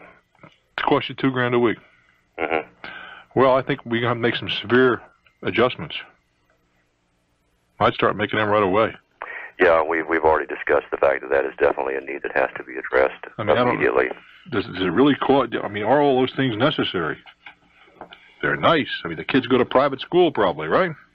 No, she's only 20 months old, but we do have a housekeeper that takes care of her during the week. Well, that daycare may be the answer. Yeah, and my wife's office expense is very expensive, and she could do the same thing out of the house. And those are things we've addressed. It's time to start thinking about it. Yeah, but back to the corporate. If that's the direction that I feel that I still need to go, are there suggestions that you have in trying to find a new job within the corporate world in today's? Well, like everything else, I must turn you loose. You've got to prove to them that you're somebody they can't do without. You're a salesman. But I mean, are there ways besides the one I'm using? I mean, there's a publication that is put out by a major... You're talking about Dow Jones? Well, no, the National Business Review. That's Dow Jones. Okay. They put out, I mean, you got executive headhunters, and then you've got contacts. Are there any other magic ways to try to get in front of people? The contacts are the ways to go. Yeah. I mean, if you've been in the business for 14 years and you don't know people, something wrong with you. No, I've got contacts. Well, you got to use them. Okay. You got to use them. But I'm still suggesting to you that when business is lousy, the way to go in most cases has to be start something on your own, and that means risk. And it also means maybe thinking about managing your money just a little bit more carefully. There's a lesson there. So many people live right to paycheck, and that's tragedy because, as you found out, something can happen to those paychecks, and then you got serious trouble. I wish you real well. I'm Bruce Williams for TalkNet. We go now to Cleveland, Ohio. Hello there. Hi, Bruce. How are we doing? Oh, pretty good. I have a small problem for you. Let's talk. I purchased some automobile seat covers for my car through a mail order, national mail order catalog, and I received them. They were guaranteed for life. For life? For life. Oh. And also in the magazines, satisfaction guaranteed or your money back. And they cracked after the first winter. I returned them. They replaced them. Next winter, they cracked again. I returned them. And they sent me a letter saying that the factory has a backlog and they won't be able to mail them right away if I would rather, have my money back or wait. So I notified them that I'd rather have my money back because by the time they would arrive, it'd be winter and I could put them on anyway. Well, in the meantime, the bank credit card which I used, the bank had changed owners, and the number changed. So they credited my old number, and I did not get credit. Well, did you get a copy of the credit slip? It wasn't a copy of the credit slip. It was a company form letter with a little credit memo on it. I contacted them. I told them my new number. And they said, well, our records show that, you have been credited, and we advise you to contact your bank. So I contacted the bank. The bank says that number's been long gone, and that, nothing has been credited to it. So I've been going back and forth between the bank and this company. And I'd like to know, where should I go? Well, I'd go back to the bank and say, here it is. Here's the credit memo. I'm going to deduct this much from my next payment, or I deduct it. Say, this is how much I'm deducting since this one was credited to you, and it's up to you to find it. And they say, we're going to cancel your card. You must have other credit cards. Yeah. Cancel a card. Okay. I wouldn't screw around with something like that. All right. Thank you very much. Take good care, my friend. Have a good day. Poughkeepsie, hello there. Yes, Bruce? Hi. Hi, how are you? Just have a quick question for you.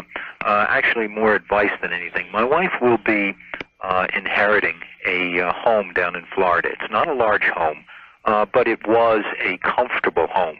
However, at the present time, because of ill health to her uncle, the home is not in the best of condition. Mm-hmm. And where in Florida is this?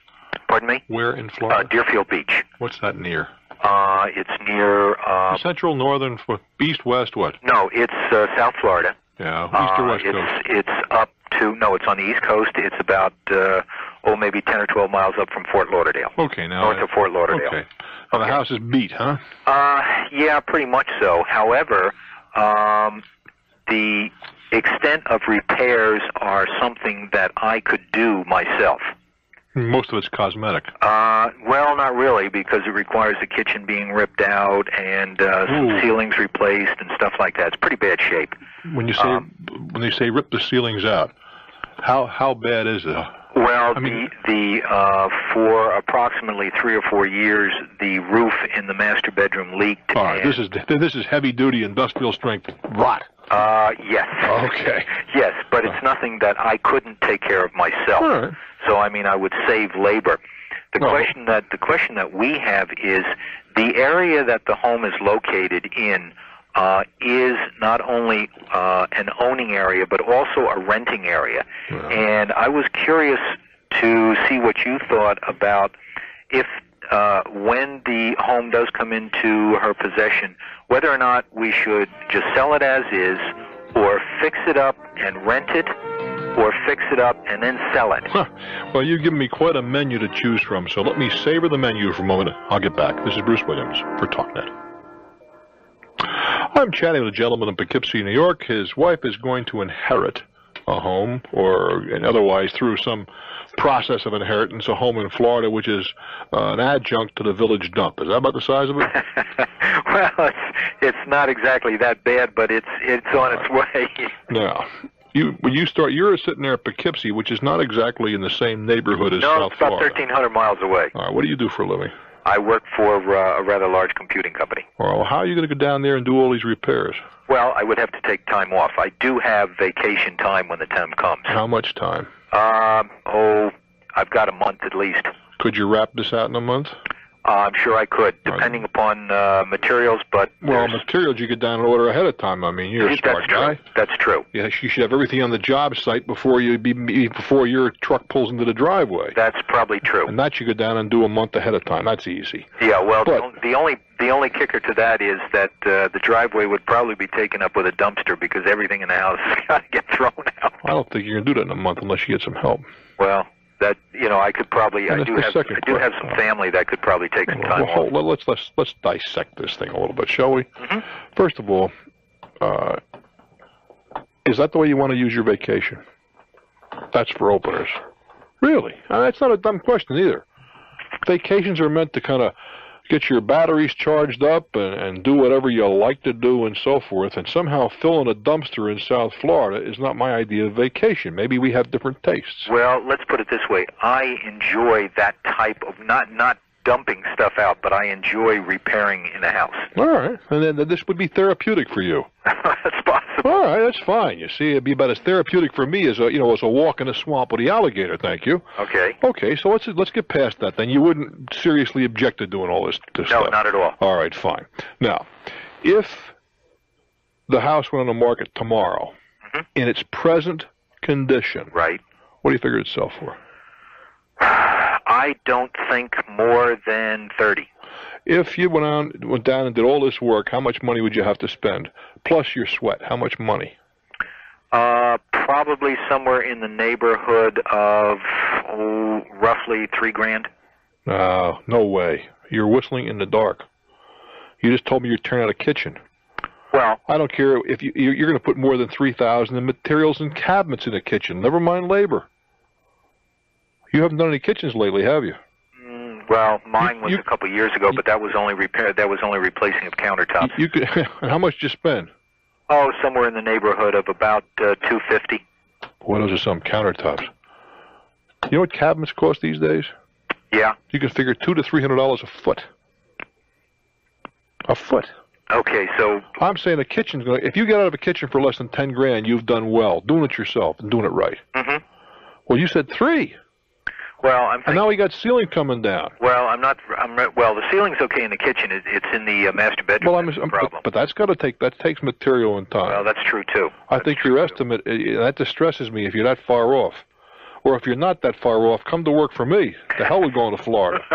Because I know what I'm paying people to do renovations for me. Well, I haven't bought appliances in a while, so I'm not really sure about that. Well, you can. The way that the kitchen is set up now, it has a drop-in range in one of those side ovens, which of course I would get rid of. Mm-hmm. So it would be strictly the cost of an oven, which is probably somewhere in the neighborhood of $450, $500. Mm. How about the floor? The floor itself is in good condition. How are you going to keep the floor after you've done all this work? Because the appliances have to be fit in, counters have to be fit in. You're whistling in the dark. So you'd think at least 10 then? I think if you do a kitchen halfway decently, I'm not talking about a good job either. Mm-hmm. 10,000, you're getting off easy. Okay. And you know, I will tell you very candidly how this is something that's near and dear to my heart right now. Because I had a place I owned burned down. And, you know, it was a condo, strictly an investment, burned, gutted completely, right? Mm-hmm. And I know how much insurance I carried, not that I was overinsured. Am I taking a beating on this one? Mm. And you start, well, in the kitchen, there's a refrigerator. Right. There's a dishwasher. There's a garbage disposal. There's a stove. What else did I pull out of there? Appliances. Dishwasher, garbage disposal, stove, refrigerator, something else. Another appliance. Can't think of what it was. All right, right there, you got to figure $500 a shot. Mm-hmm. There's $2,500, $3,000, right? Then you start with I don't know what you did for countertops, but I mean that sounds like contact paper or something for crying out loud for $2,500. I mean, it just today it just costs more than that. Then you got the kitchen cabinets to contend with, and then you have the sink. Well, that's another thing, the sink. The stainless steel sink and all that kind of stuff. And you have the under cabinets and they have the hanging cabinets. And you got the light fixtures and all, which have to be modernized, and the ceiling, which has to be done over again, or at the very least, if you want to cover a lot of sins with a textured paint, whatever. And you can do all this and have a crummy looking floor? Of course not. Plus, all the cabinets and whatever have to dovetail with the floor. It's easier to just rip the whole thing out and start all over again. True. I never thought about that. That's just for openers. All right. But let's assume we do all of these things. What's this joint worth then? Homes in the neighborhood are going for anywhere from 55 to 60. So the home directly next door to them, which was, of course, in wonderful shape, sold for about 62. All right. How about outside? What we got to do? Because if they let the inside go. The outside is fine. It's it's stucco. The only thing the outside needs is one wall needs to be washed down because their water down there from the sprinklers leaves a lot of but the shrubs residue. The shrubs are good. The lawn, the driveway, the sidewalk, all in good shape? Well, the shrubs are in good shape. The lawn is not in good shape, and the driveway would have to be refinished. Well, there's another couple $1,000, isn't there? Yeah, probably. I think you're underestimating dramatically what's going to cost to put this thing into shape. Mm-hmm. And when it's all done and said, you're probably better off to sell it the way it is now. Just sell it the way it is. And as far as being a rental unit, you're in Poughkeepsie, it's in Florida.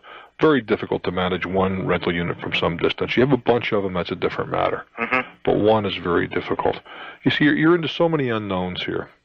And you start with these renovations, and let me tell you, having done probably a few more, I don't even drive a screw today. The hell with it. I mean, as recently as today, I put a screw and probably put it in backwards.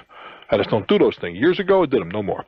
But I do know from some considerable experience, when you start renovating, one thing leads to another, leads to another, leads to another, and the costs keep escalating. I wouldn't even consider, not for the kind of, let's assume it cost you 15. You gotta work your buns off for a month with a possible profit of 15 grand. Possible. Yeah. And every month it sits there empty, that 15 is diminished. True. Not very smart. Okay. I would sell it and take the 30,000 and put it all on the pass line in Las Vegas. What the heck? Have a good one, my friend. Thanks, Bruce. I'm Bruce Williams. Stick around for more. You think I'm wrong about estimations on these? Believe me, I have been there.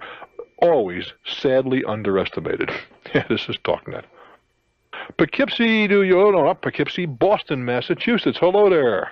Hi, Bruce. Hi, sweetheart. I enjoy listening to your wisdom, so I have a question for you. Uh-oh, wisdom. My husband and I were recently given a gift by an elderly relative. She decided to give us this piece of jewelry rather than waiting till she dies to leave it to us. She wanted to see the smile on your face. Right. Nothing wrong with, listen, I think that's great. If you can afford to give things to, when you're living, why not let somebody else enjoy them? I don't mean give away, the farm. Yeah. But something like this, the likelihood is she doesn't wear it anymore. Right. Probably has no use for it and can do without the money. Why not let you enjoy it now? Yeah, and now it's a really lovely brooch. It's an opal that is surrounded by emeralds and diamonds. My goodness, you could send it to me if you don't like it. She tells us that it's over 100 years old. It came from Europe, either Russia or Germany. All right. And just showing it to a jeweler, I was at the jeweler's for something else, and we just briefly looked at it, and it's worth possibly a minimum of $20,000. All right. Now the question is, if my husband and I decide to sell it, which we're your sort of average family and don't have much in assets, so we could use the money for several things. All right.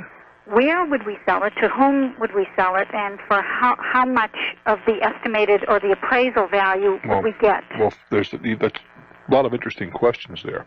But I have to ask you a question.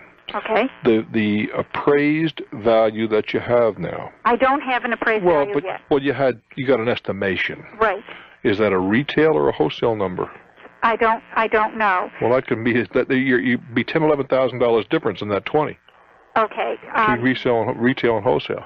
I was guessing because he said each emerald is valued at, he said, about $200 to $300. So I just sort of multiplied and so forth. And how much? Well, you see, again, we're what are the weight of the emeralds? You know? No, I don't know yet. And we haven't had it appraised. And emeralds also come in of extraordinary range of quality. Color and clarity and all that sort of thing. Yes. So that and it may well be, there's two possibilities here too. You see, it may be that this thing as a piece of estate jewelry is more valuable in its present form. It is also possible that it may be more valuable broken up into its component parts.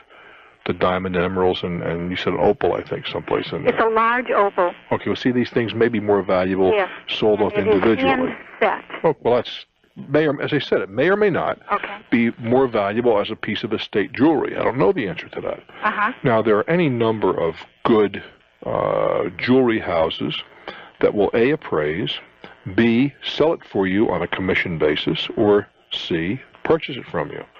I don't know that you're in any great hurry here. No, we're not. Then a commission basis would probably be the best way to go. Where you give it to them, they are responsible for it. There's a contract between the two of you, and then they go out and try to sell it for you. And they get a commission.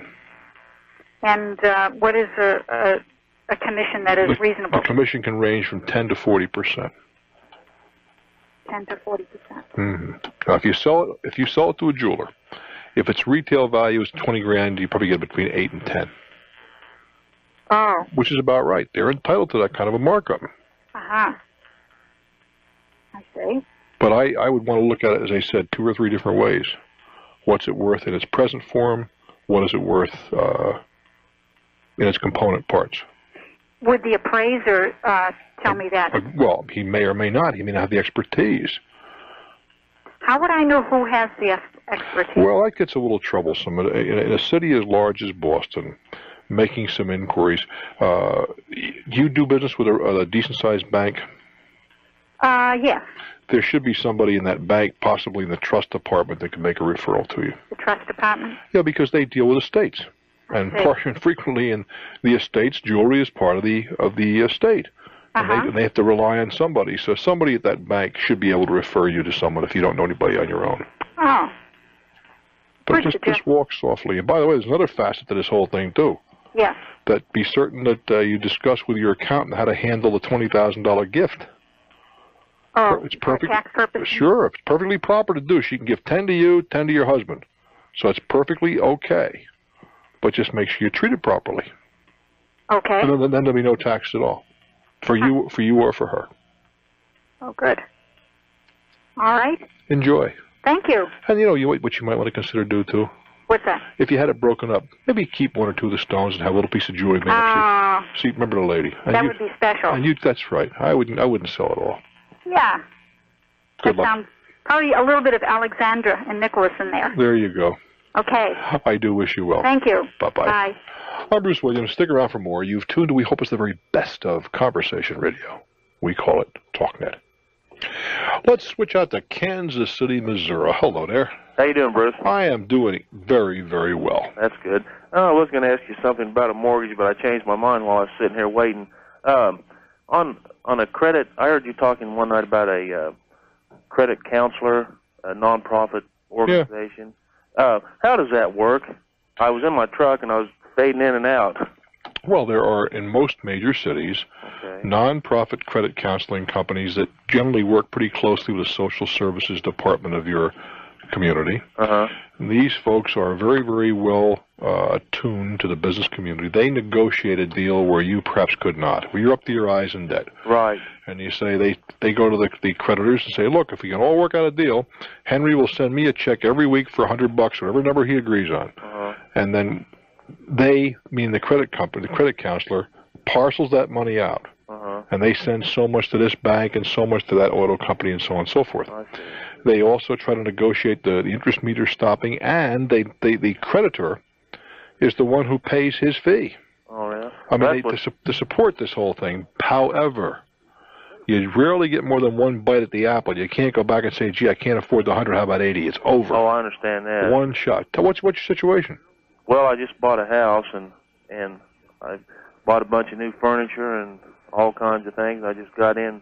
I had my credit cards pretty well up to the limit, too, and I just got into where I can't, pay everything. I mean, I can pay it, but it's just putting me almost under. I've got about $25,000 in bills. Wow. How much do you earn a year? 32. And you're 25,000. I'm not on credit cards and stuff. Oh yeah, well that's with the furniture and the credit cards and 25 G's. Well, see, I put down about 15 of the money I had in, into the house. Yeah, well that's okay. How much the house cost? 80. House is too expensive too. Well, I got it on the total of my payment was like about 70. Is what my payments are, and I got it on a 7% adjustable mortgage. And my payments are less than my rent. I was paying $575 a month rent. My house payments for the first year are $527. Is your wife employed? No, she's going to be though. You bet your life. I know. Well, I've got 2 jobs myself, and I make about another just $5 an hour on the weekends. Well, that's super. Do you have children? No, I don't. No kids. Why isn't she working yesterday? Well, we kind of made a deal, where after we got the house going and stuff, she was going to start back. Huh? You have her start her back tomorrow. Yeah, I'm going to. I mean, there's you're working 2 jobs. I can't fault you there. You did some rather foolish things going out and getting yourself in this far into hock. How old a man are you? 36. Well, it's about time that you start acting like you're 36. Oh, I know. So that means living close. And what did your wife do for a living? She was an operator for Southwestern Bell. How much can she make? How much what? How much can she earn? Well, she can't get into that now because she was off long enough to work.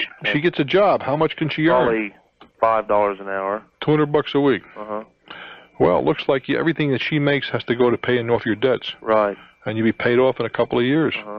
Well, the bad thing about it is, it's we went to these real nice furniture places, and they had this instant credit deal and everything. Mm-hmm. Then after we get it, we find out it's like 21 and 22%. Well, welcome to the real world. On like about $10,000. Of course. Well, you made some serious mistakes. Now you got to pay. That means living close. It means your wife back to work, and in a couple of years you're out from under. Good luck, my friend. I'm Bruce Williams. This is TalkNet. Good old Watertown, New York. It's your turn. Thanks for calling TalkNet. Hi, Bruce. Hello there. I purchased 6 and had them installed vinyl triple pane replacement windows last year, about a year ago. Triple pane of glass. Oh, yeah. I know the kind. Those are the top of the line stuff. Yeah. Uh-huh.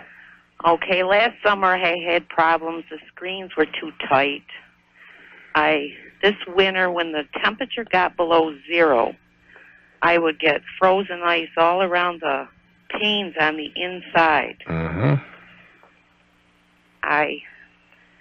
I've tried for a year trying to contact the company. Mm-hmm. I have a hard time. They don't return calls.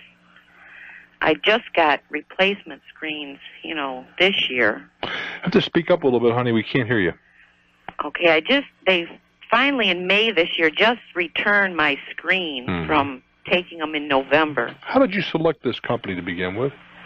2 couples we knew had these windows put in, and they didn't have it. They are very pleased with them. Uh-huh. I have filed formal complaints with the Better Business Bureau and Attorney General's office. Is still working on the case. They are at a standstill. They just can't do any more. No other person has a complaint against the company. Mm-hmm. What I am wondering is, would I have a case for court? Well, what is it you want corrected? Well, the frames on the windows, as you look at them, they bow out, where you can almost see where the air is coming in, and that's what freezes. Mm-hmm. I spoke with a representative with the manufacturer of the company. Of the window, you mean? Or of the window. Mm-hmm. He said he's never heard of ICE. They've made their windows, and they back up their windows. Well, what does he say they're going to do He then? says he has no, dealings with the dealer. I would have to pursue it, Well, like if they back up their windows, to whom do they back them up? You say, okay, back them up. Do something for me. Briefly talking with him, he said, I would have to keep going through the dealer. And yet I'm still waiting for the warranty. There's a warranty of 20 years on these. And you waited for a year and you've got nothing yet? Nothing. I can't even get the company people to come and look at What them. I would do is get another mechanic out there, have them look at the windows, say that what's it going to take to make this straight. Then you send the guy a letter, meaning the installer and the company who manufactured them, saying this is to advise you that I have had an understand that. Right. But there's no point in being so patient. Time is over. Okay, well, that's what Time for patience is long since gone. I don't know how much the Better Business Bureau can do for you. Apparently, the Attorney General is saying this is a matter of a civil matter. It's not a matter of fraud, and I would have to agree with that. But there's no reason in the world why you can't have the work done and look to the court for redress. And even if you win, now you realize it's not the easy thing to do is collect, but that's another story. But I'd get to it. Being patient is not going to help you. State College, Pennsylvania, what's up? Oh, hi, Bruce. Hi. I really need your advice on something. Very quickly, because time is running out. Okay. Our father-in-law is coming to live with us in 4 months. We need an addition put on our house. We've selected a contractor. They're ready to roll in 1 week. And my question is, would it be best to finance this out of assets and repay ourselves with interest over a period of time, or borrow the money for the tax advantage with interest? What tax bracket are you in? Let's say $65K a year. And you're in that 28% or 32%, depending on who you listen to, bracket, all right? There's only 2 brackets theoretically, but there's really a little more than that, okay? Uh-huh. Now, how much is this addition going to cost? $18K. And what will it cost you to borrow the money? I imagine 11%. You should be able to do a little better than that, I would think. Okay. Then at 18,000, 11%, 18,000, 1,800, and that's $1,980, $2,000 a year in taxes or in interest, right? Round numbers. And with $2,000, you're going to be able to whop off 600, right? Okay. Round numbers. So your true cost is something on the order of $1,400. Okay. If you had the $18,000 sitting someplace working for you, it would probably earn about $1,500, right? Okay. So it seems to me I'd finance it because who knows? You can always pay it off.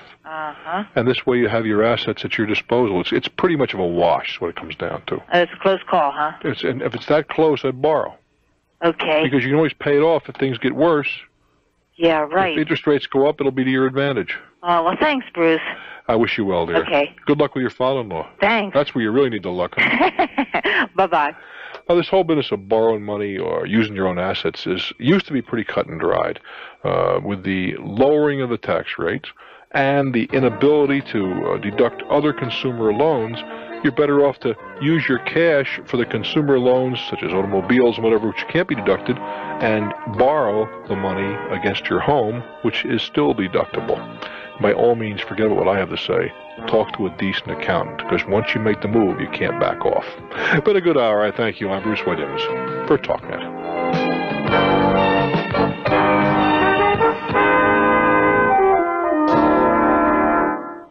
Someone to talk to, something to share, someone you know who will always be there. Tune in, turn on, TalkNet. We care. Hello there. Hey, come on in. It's not raining inside. I'm Bruce Williams. Welcome, my friends. Welcome to TalkNet. I'm pleased you're here. I hope I can persuade you to come on in. Yeah, sit down. People have a couple of that New England clam chowder. What do you think? Oh, yeah, it tastes very good here in Boston. Does indeed. Hey, you can just kind of keep it hot for me. Now, I'd like to talk to you, I would indeed. So give us a shout at 800-223-4141. 223-4141. You supply the clams and chowder, and we'll supply the conversation. Fair enough? All righty, so sit back and relax. Oh, yeah. I know a lot of you guys and gals are in your cars, so cut the other guy a break, and please use that seatbelt. It could save your life. I'm Bruce Williams. Welcome to TalkNet. We begin in Port Charlotte, Florida. Hello there. Hello, Bruce. Hi. How are you, Bruce? I am super, thank you. Thank you. I appreciate that. I've been wanting to talk to you for a long time, Bruce. Well, I'm delighted you called. What's on your mind? Well, we've got a problem, Bruce. We have a 6-gallon garbage cans on our back porch. Yeah. And we put disinfectant water in these to soak our clothes in. I beg your pardon? You got a garbage can that you soak your clothes in with disinfectant. That's right. What is in your clothing that requires this disinfectant? I'm afraid to ask. Everything. Well, what Towels, our outer garment, outer clothing, all of this. We put all these in a garbage can. What I'm getting at is, what are you doing that requires all this disinfectant? Keep the mildew down. Oh, all right. That's a little different matter. Okay. Okay. Now, we have, we do this specifically of which pails we put different things in, like whites in one and colors in the other and towels in the other. Mm-hmm. Okay, now, when I get ready to go to wash, I wring all these out. It's like wringing out diapers. Well, they have a little bit of a... Yeah, go ahead. But anyhow, when I get all of these wrung out, when I get to them, it seems as how that we find maybe a towel has purple on it. Maybe you have a green shirt and he's got brown on it. We find something else that's got pink on it. We find something else that's got blue on it. Somebody's been pouring some stuff in our pails is what I'm trying to get at. How nice. How nice. It's what I thought. Well, why? Is this a private porch? Yes. Very. Can I ask why you do it on a porch? Because we don't have a place to put it in the house. Does everybody in Port Charlotte have to use No. Well, then why do you do all this? To keep the mildew down. Yeah, but can't you just put a little bit of bleach or whatever into a washing because machine? my fiancé is allergic to bleach. Oh. He's allergic to chlorine, huh? Yeah. 'Cause that's the main inhibitor for mildew. I know it is, but he's allergic to Clorox, so I have to use this. Well, what do you use? Real pine. Pardon?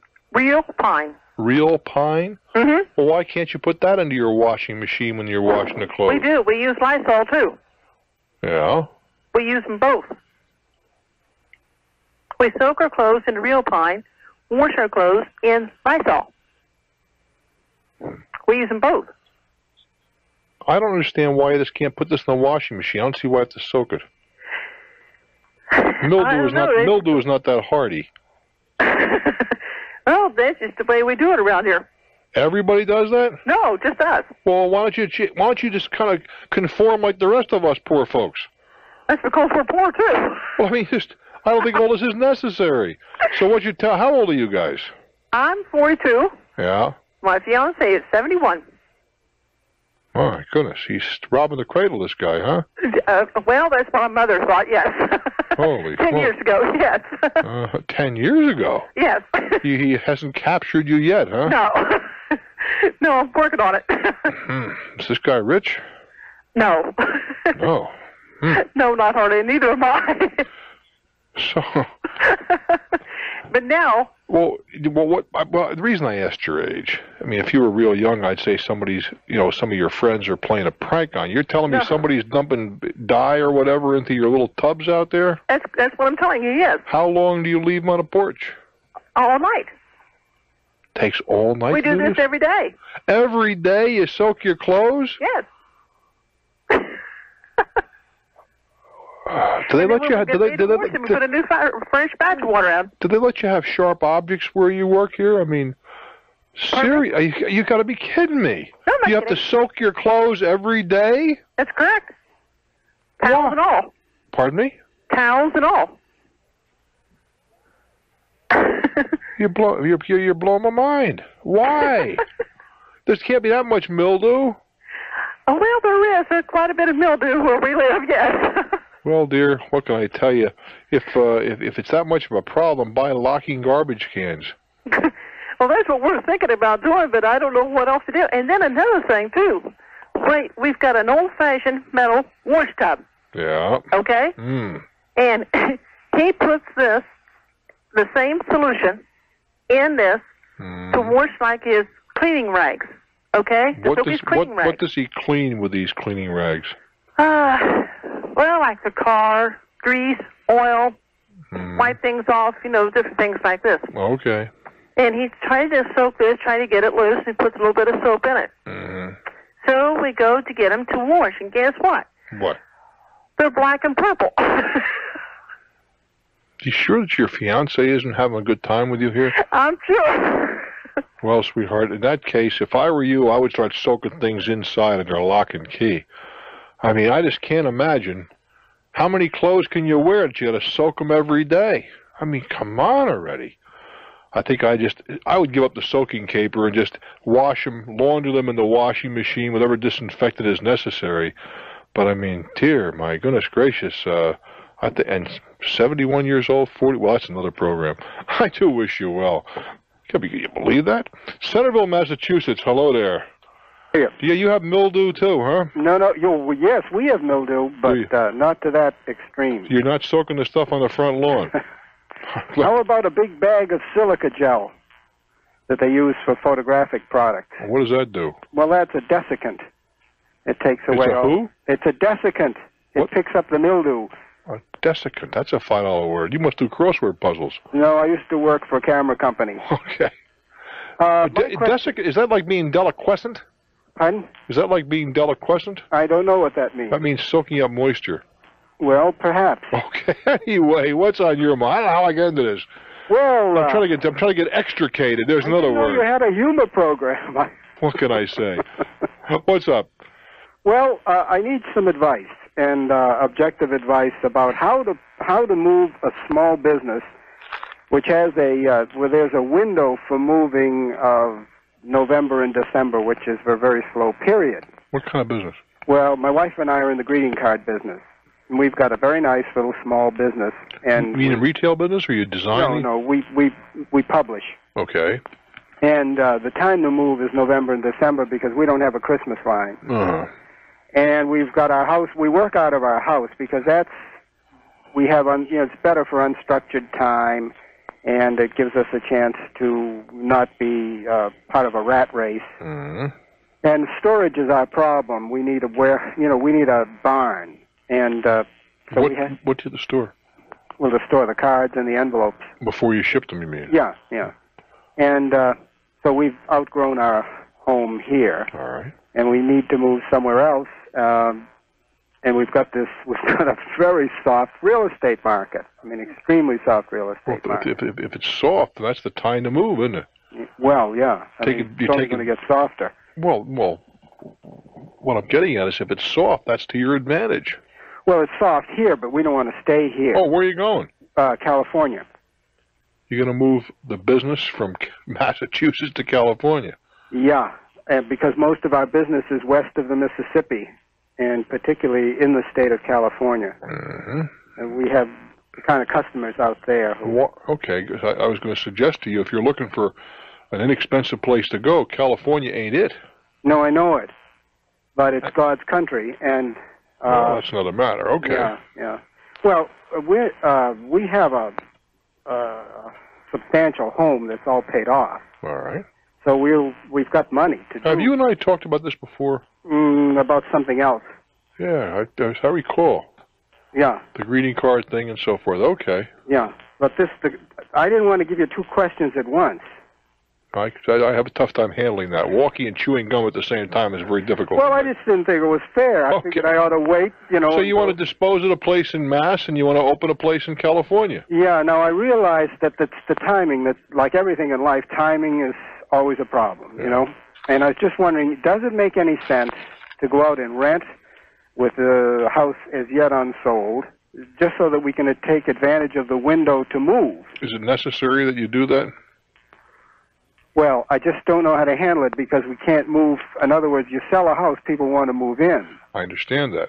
And well, why can't you go out and get a temporary location in Massachusetts to continue the greeting card business until November, December, when the appropriate time to move? I mean, for what you're telling me, you could go out and rent one of these mini storage places, which you can rent by the month, to store your greeting cards and stuff. And as a practical matter, if push came to shove, you could work out of a hotel room. For a couple of months, or a mobile home or whatever.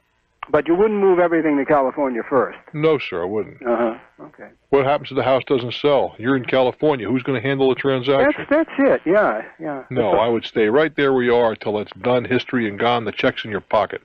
There's another possibility here, too. Yeah. Why don't you buy yourself or rent yourself a motorhome? Oh, you're laughing. You could do all of your office work, all of your graphics and whatever in a motorhome. The only thing you have to worry about is the shipping stuff. And as I said, you can run a mini warehouse in Massachusetts, and your wife could stay and operate that. You could drive the motorhome and your office and all that stuff to California, and have the stuff shipped out there, and you wouldn't miss a beat. I love it. I mean, I've often admired those beautiful, because some of them are really nice pieces of design. Absolutely so. Yeah, I love it. I think it's a great idea. You wouldn't miss a beat. Well, I never even thought of that. I do wish you well, my friend. Thank you very much. As you drive it across the country, we'll do our best to keep you company. I'm Bruce Williams. This is TalkNet. A service station that belonged to a major oil company. Right now, it's sitting idle. Is that correct? Well, I'm using it, but my business has been not really what it should be, and I would just as soon lease it out to someone. What business are you in? Auto repair and parts. Okay.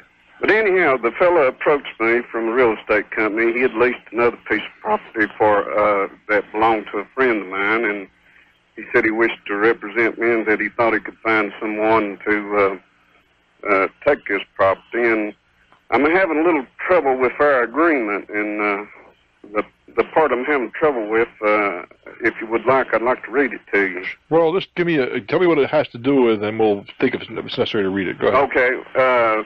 Well, it's a 30-year lease. The first 10 years would be $1,000 a month. 30 years? Yeah. Go ahead. But in the 25th year, I'd only be getting about $1,400 a month. Now, that's the part that bothers me. What are you leasing it for, a gas station?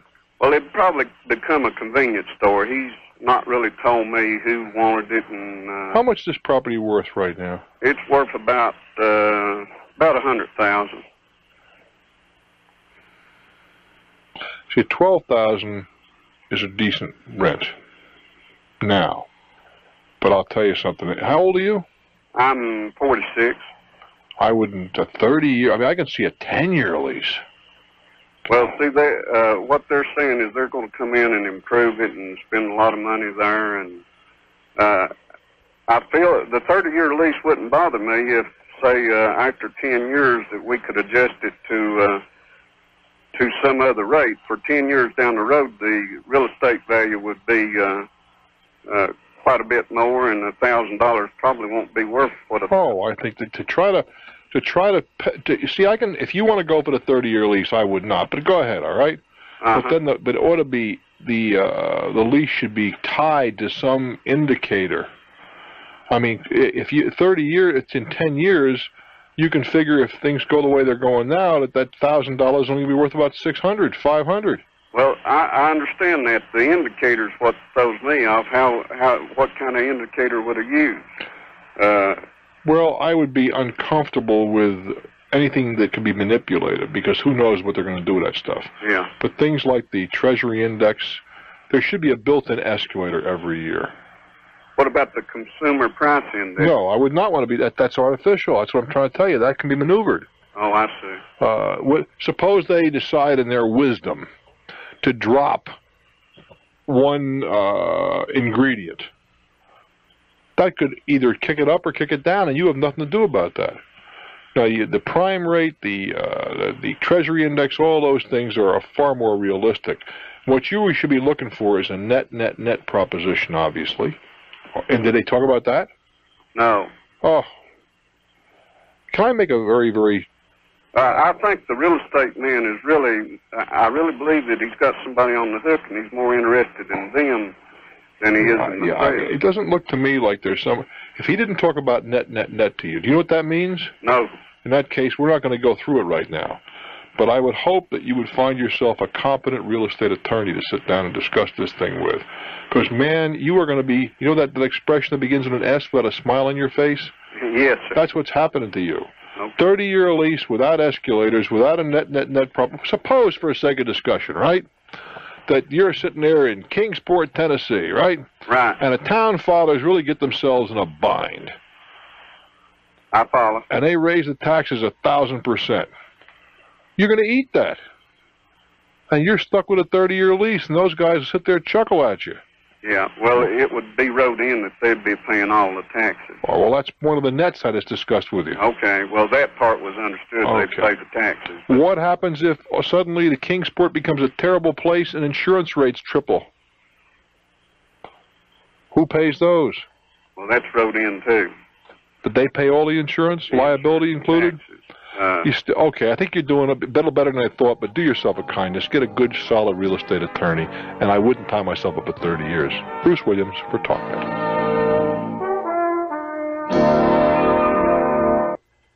We go on to Logan, Utah. Hello there. Welcome to TalkNet. Hi, Bruce. I'm so excited to talk to you. I've listened to all your tapes and your shows, and we just really respect your advice. Well, you're a sweetheart. You live in a lovely part of the world, by the way. Yes, I love it here. And we have a little problem. Well, it's not really a problem, but let me explain our situation to you. Sure. I'm 24 years old, and my husband is, almost 26 years old. And married an older man, huh? Yeah, just a little bit. Well, what can I say? He just finished school as a mechanical engineer, and I'm a school teacher. And we have 3 children together. Wow, already? Already. Is this his and yours, or all yours, or all his? They're all ours. All ours. 3 kids, and you're only 24. Right. You're a fast study. Okay. Okay. Our problem is that he just got a job at Hill Air Force Base, and I'm working here in Logan as a school teacher. And we don't know if we should buy a home or not, because we hear that the Utah economy is so low that if you buy a home, you're stuck here. Well, the other side of that is, first of all, I don't agree with that. And secondly, the other side of that is if what you say is true, then you will buy a whole lot more home. You get more smack for your dollar because the economy, or the housing market is soft. Well, if you're a buyer, you're looking for that. The seller's looking for strength. The buyer looks for weakness. Since you're the buyer, weakness is to your advantage.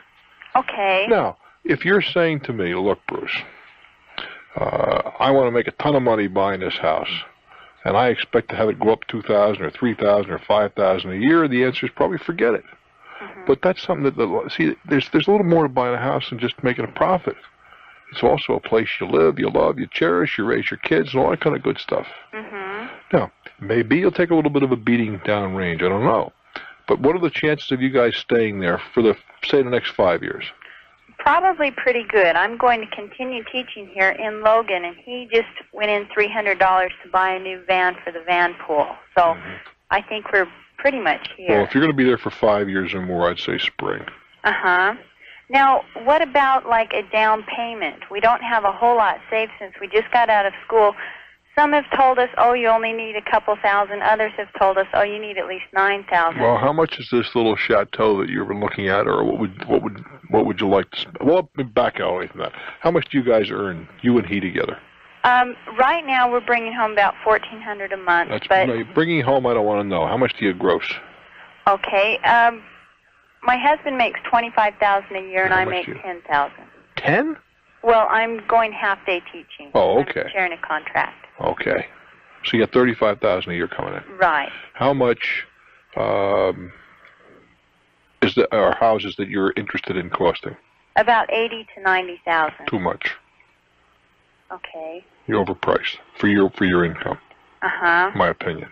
What would be our price range? Somewhere around 70. Around. And I know a little bit about Utah, and you can buy yourself a house for that kind of money. Maybe not the one you want forever, but you're only 24. So you buy a little smaller house. So you're saying to buy a smaller home and then eventually get bigger? Well, you don't think you're going to stay in this house forever, do you? No. But you know what you'd like? You want a house like your mom and dad have, huh? Well, no. No? How about his mom and dad? No, my mom has a humongous house, and my last brother is about to leave, and so she wants to get out, and she can't sell. And then my in-laws have... Yeah, go ahead. My in-laws have a real small home, which I just don't like at all. Well, let's talk about this now. We just may have found something here to kind of go through. Is your mother's home in your area? No, it's in central Utah. How far is that from you? About 200 miles. Well, that's a tough commute. Okay, scratch that. I say maybe you can buy your mom's house. Yeah. My point being that most young couples today figure they should live the way they were raised. And I'm saying you don't deserve that yet. You haven't paid your dues.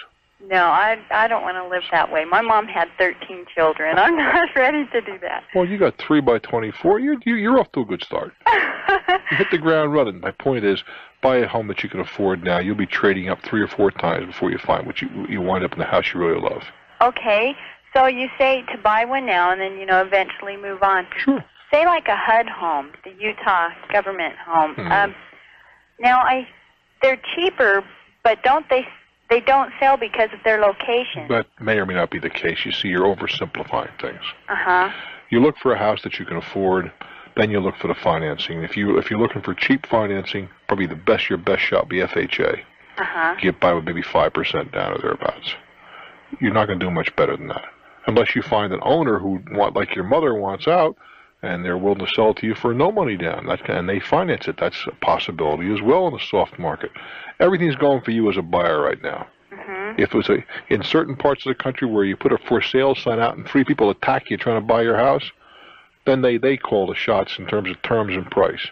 But given the set of conditions you've outlined, you're calling the shot, not to worry. But 65, 70 outside. Okay. Good luck. So location, I remember you saying location is the main key, too. Well, it certainly is. I don't want you to buy the first house you see. But I don't want you to overspend either. Okay. Good luck, sweetheart. Thank you. Holland, Michigan. No, we'll make some money here. I'm Bruce Williams because Dick will beat on me. I see we have Dick and Michael in the control room. Dick carries the shillelagh and Michael swings it. This is the Irish hoodlums here. I have to pay attention to these young fellows because collectively they outweigh me. Individually, well, that's another story. I'm Bruce Williams. Stick around. You got TalkNet. Holland, Michigan. Hello there. Yeah, hi. I would like your opinion on a matter that about a month ago we purchased some potato salad at a deli. A month ago you bought some potato salad. And we feel we came down sick the evening after we ate it. Yeah. And what we figured out... the evening after you ate it? Right. We ate it at lunchtime, and that evening we got sick. Right. And me and my wife and my oldest son ate it, and they got sick, and my youngest he didn't get sick. And the way we broke it down for what everybody ate, we feel we got sick out of it. All right. So the following Tuesday, we called and complained about it because we gave our scraps to our dog, and he came out sick. And you figure if you're going to be sick, let the dog be sick too, huh? And we took him to the vet, and he felt the same way about it. So then we complained to the store about it. So we brought it there because they wanted it, and they were going to get it tested. And it ended up, we just got word back that they had thrown it away. They did not get it tested. And so now all they are offering us, ended up our dog died and all that. But the dog died? Yeah. And from this polluted, in your opinion, potato salad? Right. And now they're saying all they want to give us is $200 because we cannot prove that it was the potato salad. I'm surprised they're doing that. And I was just wondering if that is a fair gripe. I just was hoping for more because we lost about 4 days of work and the vet bill and the worth of the dog and that, but I didn't know if it I don't was see worth how you could pursuing. prove anything here. Huh? I don't see how you could prove anything. Right. It's not that I'm unsympathetic, but right. How in the world would you prove it? A month later, you say you get sick of the potato salad. I say you got sick. Yeah. I understand it's going to be hard to prove, but I think it'd be impossible to prove. But I didn't know if there's any way we can prove irresponsibility of the manager or how. I don't know. What he says? What potato salad? What are you talking about? Well, no, he admits throwing it away and everything. He admits it now. Right. He may not admit it in court. Well, I think he's told enough people, the county and these guys. How'd the county get into it? We called them too. Yeah, what'd they say? And, well, they checked into it and stuff, but they were waiting. They told us we should have brought it to them. That's probably true. True. We made a mistake there, but so they know about it too, and they... Even if you brought it to them, right? Let's assume you brought it to them. Let's just pursue this for a moment. And the stuff was all full of some kind of a bacteria or other foreign substance which was undesirable, right? Right. That doesn't mean the deli's responsible. It could be you left that on the back of your car by the window for 6 hours, sitting back there cooking. Yeah. I mean, I'm not saying you did. Right. But who's to know that you did or didn't do that? Right. Or maybe you put it on your plate with a whole bunch of other stuff that came from someplace else, which was contaminated. And, potato salad with its mayonnaise and whatever is a great place, and sometimes little celery in there. And, celery has all kinds of bacteria on it. Right. There's all manner of ways that could be germinating things into the right conditions. I think you take the 200 and run. Okay. Take good care. Thanks a lot. So difficult to prove food contamination. No, not difficult. Almost impossible. And one of the things how do I do this without getting in trouble? I didn't realize. I'm a tuna fish addict. I would rather eat tuna fish than the dessert. And I like tuna fish salad with mayonnaise and nicely finely cut celery, right? But did you know how many germs celery has on it? How many bacteria? Oh, you got to be very careful with that stuff. Matter of fact, for commercial use in many places, they use canned celery that has been neutralized. All this bacteria has been killed. I still use the fresh stuff and damn the Marines.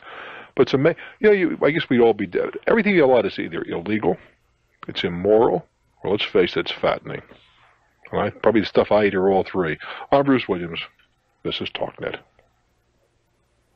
We go to Utica, New York. Welcome to Talk. Hi, Bruce. How are you? I am just fine, thank you. I've been a fan for a long time, and I never thought I'd need your help, but here I go. Well, son of a gun. Hey, without people calling you, I'd How be out of about business. What's on your mind, love? I'd like your professional as well as your personal opinion. Well, professional, I'm not so sure, but personal, I'm a world's leading expert on that. Okay. My 6-year-old daughter she lost her footing and fell out of someone's treehouse last week. Mm-hmm. Someone's treehouse? Yeah, a house that I had gone to for coffee. And the mothers were in the kitchen, and the kids were in the yard playing. And I hadn't even been there long enough to realize there was a treehouse out there. And the mother never said anything to me about it. Well, let's face it. How many people say, hey, I got a treehouse? Well, this is the kind of situation, though, Bruce, where there were a lot of smaller kids, too, and I think something should have been said. Really? Anyway, I guess that's really here nor there. Okay. Someone said one of the kids is screaming, and I ran out, and it was my daughter, and she was bleeding all over the place, and I finally stopped the bleeding, and it looked to me as though her nose had been broken. I rushed her to the hospital, and after 5 hours, I finally found out that there were no broken bones, which is lucky, but her eye was swollen shut. The whole right side of her face for the past week has been just black. Okay. And they you established a line of credit, is that correct? Right. For in what amount? $50,000. All right, and you can draw against that at any time. Right. At the interest rate is probably spelled out prime plus a certain number of points, or the Fed rate plus points, or something of that kind. Is that correct? Right. Uh-huh. Well, so far that sounds to me like precisely what you want. Well, the problem with it is we have to buy so much merchandise, and we have to keep reinvesting it in order to stay in business. Well, maybe I don't understand. You have to have merchandise. I understand that. Uh-huh. You got to turn it. I understand that. Right. But where is the problem? We have to reinvest it. Reinvest what? The money after we sell an item. We have to reinvest it in order to stay in business. I don't think the bank quite understands that. They want us to reduce this loan by a major amount. Well, did you grab the whole $50,000 in one shot? Yeah, because we have that much inventory. You had no money of your own when you started this. No, not at this time. How in the world did you con them out of $50,000? I think you ought to be congratulated right there. Well, we have really good credit. We had it been established with another bank for about 8 years. So. Did you have assets? Yes, we have assets. They have a lien against our building, which we own. Okay. Stuff like that. All right. Well, you see, you can go down to the bank and explain this is an inventory loan. Mm-hmm. And what you can do is roll it constantly. Yeah, that's what we were doing with the other bank. You sell a piano for $1,000, bang, give them their $1,000, and the next day you borrow it back. They don't mind that. Yeah. You think they'd feel more comfortable with it? Well, they see activity. That's right. They don't want to sit there with $50,000 out there and nothing coming back to them. Mm-hmm. But you give them back $5 today, borrow $6 next week. There's plenty of action. They don't mind that. Right. We had $20,000 sitting in our account waiting to reinvest because. Then pay it off. So we were trying to negotiate a deal with a person in Japan that we were buying the pianos from. Yeah. What kind of a deal? Pardon me? What kind of a deal? Just to get the certain amount of inventory. Oh, well, but in the meantime, there's $20,000 there, right? Right. Pay off your loan. Pay it down 20. Uh-huh. So you think that's where the problem's Well, sure, because they think, hey, these people have got our 50, nothing's happening. Pay the 20 down. Mm-hmm. Now, 2 weeks from now, 3 weeks from now, you need the money to make. You get the line of credit there. It's got 20 on the line. You draw the 20. Right. They want to see action. Okay, so do you think this is the right type of loan? Yes, ma'am, I certainly do. Okay, that's good. We didn't know. We thought maybe we needed a different type of loan. They keep saying that what we're trying to do is have an operating capital loan, and we don't know. Well, that's exactly what you're trying to do. Right. But come on, cut me a break. You're doing okay. Uh-huh. No, I would keep drawing it down, taking it out. Okay. And just be certain you can draw it back down again. You see, I'm concerned that this is not a line of credit, but it was just a loan. But if it's a line of credit, you want to get the money back to them as quick as possible, in and out. I mean, Christmas. I mean, we were in. Well, I don't want to get involved personally, but I mean, things where money's always flowing back and forth. Because by and large, short-term money, I can't get as much as they're charging me. Right. So I'd rather have it back in their hands for 2 weeks than in a separate account, maybe in the same bank, being paid a lot less interest. Right, that's true, too. Good luck, sweetheart. Thank you. It's been a joy. Hey, let me ask you a question. How old are you guys? We're in our early 30s. Because piano tuning certainly isn't a lost art, because I have a couple of pianos, but I had one guy who was relatively young, now I think about it, but by and large, piano tuners are not youngsters. Are there, well, I mean, how did you get into that business? We have that reaction all the time. My husband's father was a tuner, so he was raised in the business. I see. And we started our own business when we got married, and we've been doing it for, about 10 years on our own. And are you a piano tuner as well? Yes. It seems to me that could be a very viable enterprise. We're doing really well. We don't just tune, we recondition and rebuild. Well, you mentioned that. That's our primary business. Tuning, it's hard to make a really good living just going around tuning. Is it really? Yeah. I'm surprised. How much do you charge? We think so. Well, I pay anywhere between $35 and $45 a tuning. Right, that's about average. And I got to believe you could do 4 a day. Right. But you have your expenses, your gas, running around. That's true. Last year we made about $60,000 doing what we're doing. Well, listen, they won't put you in jail for that, honey. Yeah. I wish you well, dear. Thank you. I'm Bruce Williams. Stick around for more. We'll give you what we hope is the very best of conversation radio. We call it TalkNet. Sterling Heights, Michigan. Hello there. Welcome to TalkNet. Yes, Bruce. Hi. Hi, how you doing? I am well. What's on your mind? Okay, in 1984, I had my taxes done by a tax place. I don't know if I should mention. No, there's no reason to do that. Okay. And they're supposed to be professionals. Well, but clearly if they hold themselves out as tax preparers, go ahead. I mean, I can see where you're coming from. When you're not happy with them for some reason, they probably goofed or you think they goofed, one or the other. Yeah. Well, anyways, what it is I had them done and everything. All of a sudden, about a month ago. This is 84. This is 84. About a month ago, I get a statement, or I can't say a statement anyways. A letter from the IRS. Correct. And it says you owe some money because of an error. Correct. How much? Okay, it says I owed $390-some, but it went up to $500-something, and had already hit. Oh, wait a minute. Hold on now. How much of it is penalties, and how much is interest, and how much is tax? Okay, well, the actual what I owed, they say that I didn't claim was $397. All right, $400. Okay, but it went up to... Never mind. No, wait a minute. Slow down. Next question. How much interest? Okay, as far as interest, probably somewhere around, it was $200, the actual interest. Fine. How much penalties?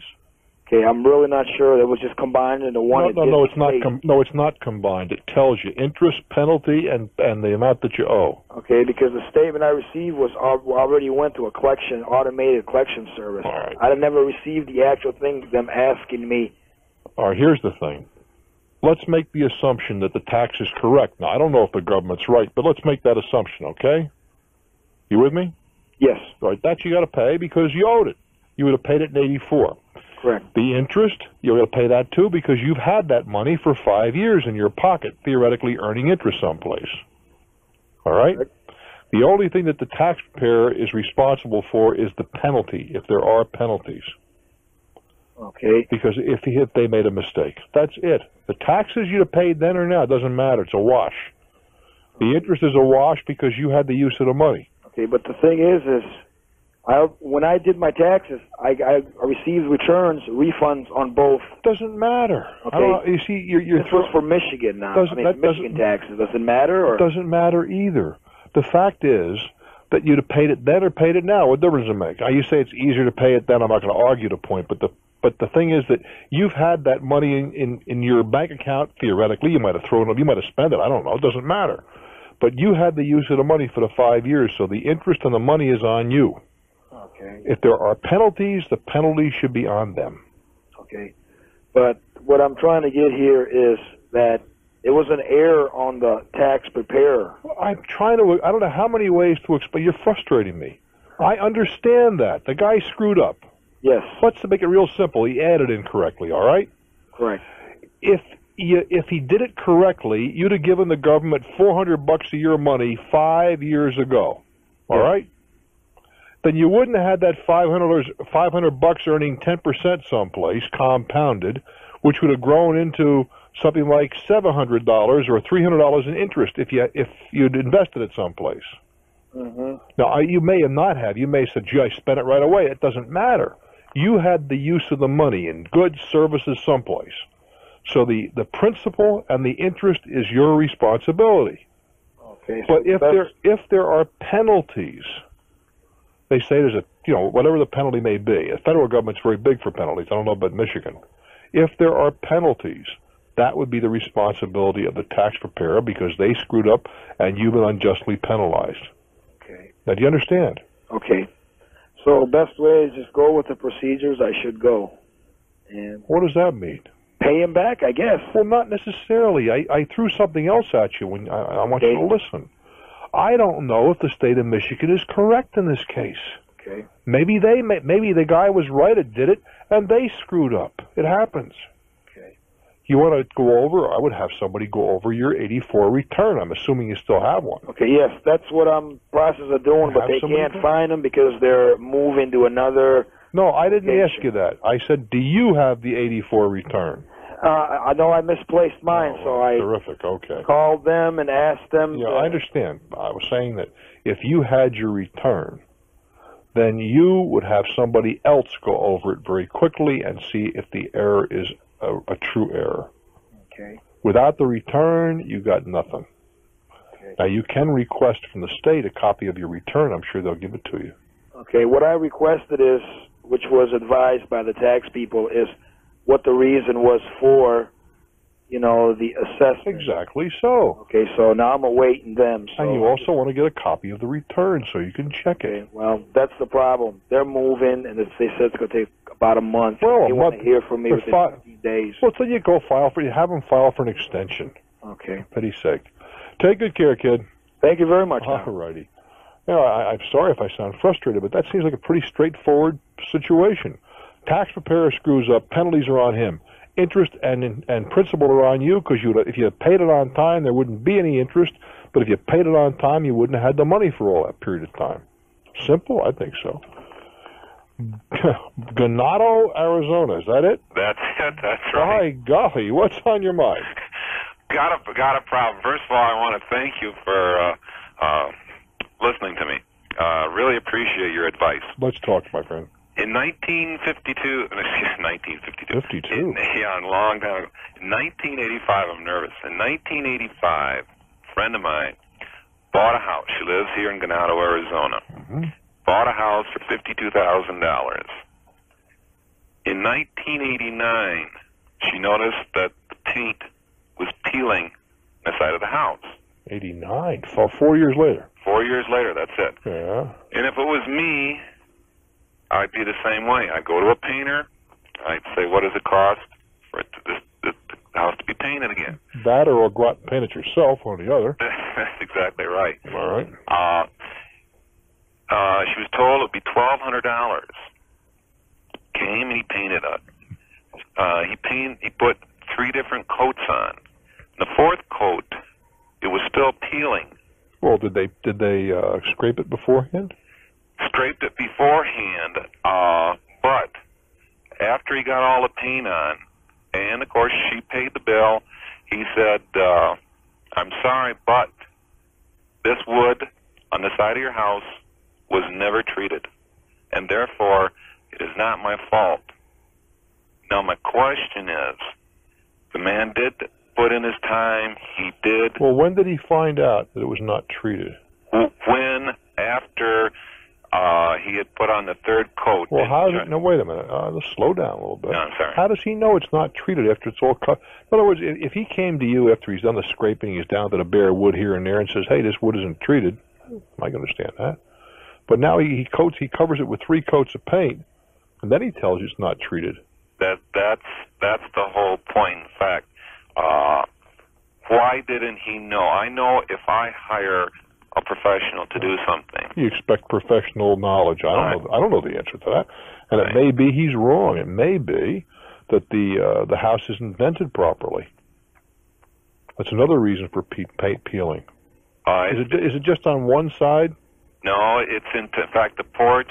It's with the porch. Well, I'll put it another way. Is it the entire house, or is it in certain areas? No, it is basically the entire house. Well, he may be right. I don't know. Well, I don't know what did he put on, latex or did he put on oil-based paint? You know, that is where, see, I'm the type of person who wants to stand up and be counted and fight back. She didn't want to call you. Well, you see, without the facts, I don't know what we're fighting about. You see, I don't know if this guy is right or not. I don't know if he put the correct kind of paint on. I don't know the quality of that paint. If the original paint hung in there for 4 years and then started to peel, that doesn't appear to me. It's a question of treatment. I could be mistaken. If I had to guess, it sounds to me like the house isn't vented properly, getting moisture underneath, and moisture will attack the paint every time. I see. And I could be dead wrong. And your climate conditions are a bit different from areas that I'm familiar with. But that's what I'd be looking at. I see. This isn't an area, you know how Arizona is. It's very hilly, and this is up in the... No, it has nothing to do with the hills. It has a lot to do with humidity in the air. I see. Okay. Whether it's on a hill or on the ground, I don't think it matters the slightest. Maybe it does. I don't think so. But then the fact that he is not responsible for the fact that it wasn't treated. I would think not, but you see, we're making an assumption. I must leave you. You're making an assumption that his evaluation is correct. Now, what would I do in this circumstance? I'd get somebody else in there to affirm that or deny it. So it's a consumer beware. No, it's not at all. Not at all. It's a question of, did she have the facts at her disposal for him?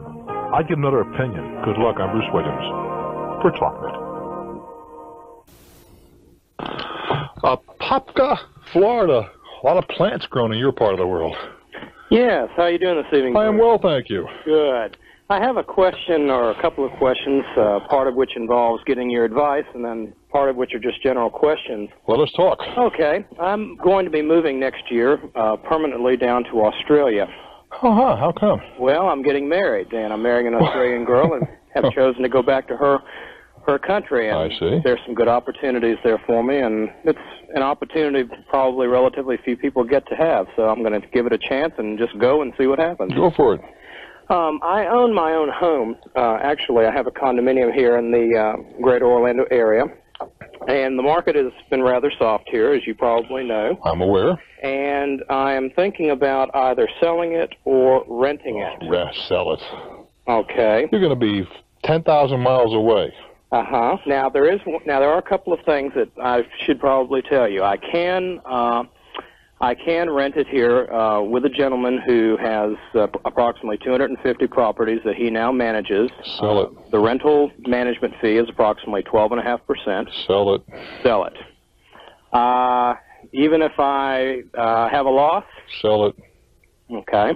Look, I assume that you plan on staying in Australia. That's correct. If you had 250 properties like this guy Mads, they say, go ahead, get a pro. One property, take your hit. Okay. You know, because there's so many other variables here. Okay, what happens if it sits empty for 3 months? You can't get a tenant. What are you going to do about it from Australia? You're in his hands. Yeah, there is a strong rental market here. Without regard to that, in New York City, which is probably the strongest rental market in the nation, you still have a certain vacancy factor. People die. People stiff you.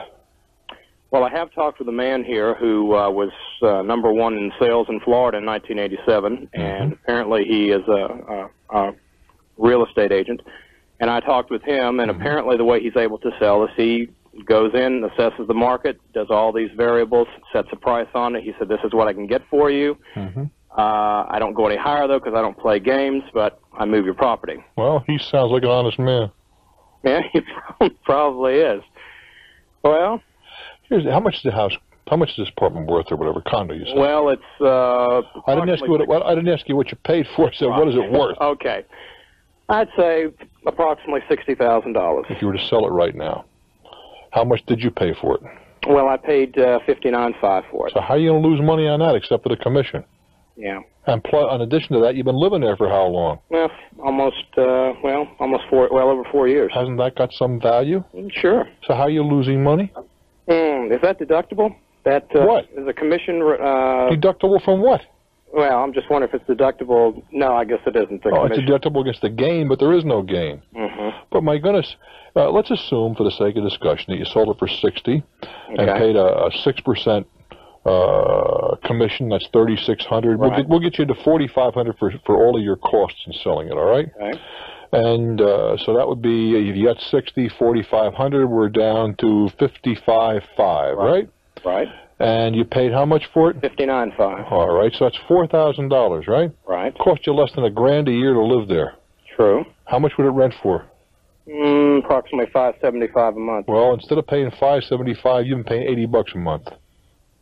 I don't see that as a big loss. No. Under those circumstances, probably not. Now, if the selling... Okay, I think we answered that question, what we had. Do you have any other advice or any other information on as far as moving and such is concerned? Have you talked with people who've done this sort of thing? I've known people who have done it. What do you mean? What kind of? Are you asking me? Should you take stuff with you? Well, yes, that's one thing. The answer is, in my opinion, no. I wanted to take some personal things. Well, obviously, you're going to take your photo albums and that kind of thing, and maybe it's something you're close to, but you're not going to take ordinary furniture. It's insanity. You can take your stereo. That's also insanity. Your television set and the rest of it. Unless to replace it down there, it's expensive. Wait a minute. Unless there are certain items. I know that now. I don't know what the story is now, but there was a time in New Zealand, as an example, where it would pay you to take your car because of the import taxes on cars. Oh, you better believe it. In Australia, probably too. All right. Well, those are things you want to look into. Yeah. Well, I have a company car here, but I wouldn't be able to take that. My fiance has one there. Well, oh boy. What I'm saying is that if you're an immigrant in some countries, I don't give a damn if you need a car or not. It pays to take one because they give you a break on the car you bring in. Yeah, and it can be a break of 10 or 15 grand. I mean, let's grow up a little bit here. These are things you're going to look into. I know. Well, investigate. I don't know what it's a complicated affair even to this point. Well, it's going to be more complicated, but on balance, it doesn't pay to take junk because it's just too expensive to ship junk. Now, I do have, like, for example, something I consider very nice. I do have a solid mahogany carved bed, which is a very nice piece, and to replace it would be quite expensive. How much? I paid $800 for it, which I felt was a great deal. To replace it down there, I would say you'd be looking at least $2,500 to $3,000. Well, if that's the case, that's an italicized, underscored, capital 18-point if. And we find out how much it costs to ship it. We got a matter. I have done that, and container type moves. I've looked into that. It's approximately $3,500 to $4,000. Now that doesn't include just the bed. That would include I'm getting most of my personal effects.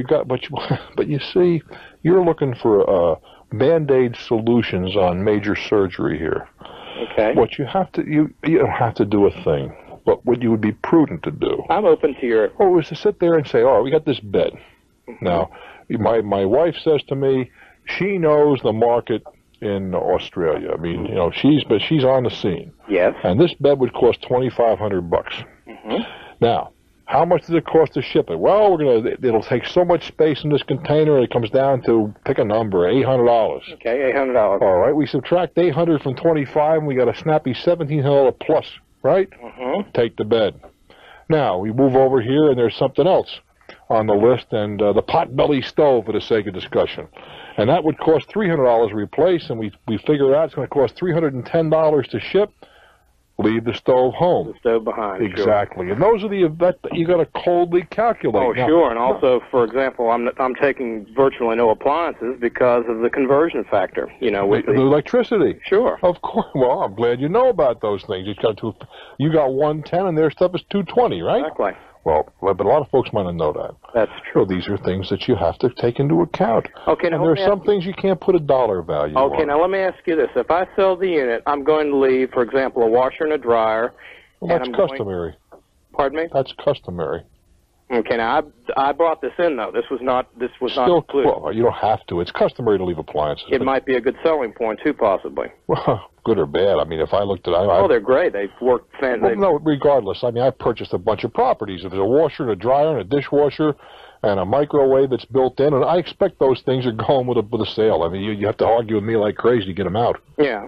Well, that's fine. If it would help to, it's expected. Expedite the sale. No, it's not going to. It's not going to. No, it's not going to expedite the sale, but it's sure as hell going to hurt the sale if it isn't there. And also now, the drapes are the same way. The rugs are the same thing. Right. Now, your advice too always has been just simply to paint and to get the unit in nice condition. I'm not going to do anything else other than simply paint it and have it up to snuff. Well, what else are you thinking of? Well, I wasn't thinking really of doing anything because it's relatively... The word is cosmetic. Right. You do the cosmetics. Mm-hmm.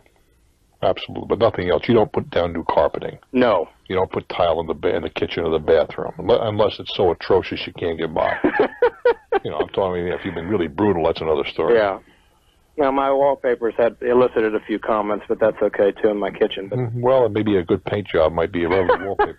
Cover the butterflies. They're going in every well, that's direction. what good paint is all about. Good, thick paint. And butterflies suddenly become history. I wish you well, kid. Okay, Bruce. Thank you so much. Sounds like an adventure. Great evening. Bye-bye. Bye-bye now. When you start moving from country to country, it becomes a little more difficult. You have to know what they allow you to bring in, what they don't. And, you go to Europe and Australia, in this case, the Far East, many places, they don't have 110 as we do here. They have 220 volts, and you can take these converters for the most part, and you know what you can do with them. You're better off to get the appliances on the scene. And these are all little things that you learn the easy way or the hard way. The easy way, you listen to somebody like this gentleman.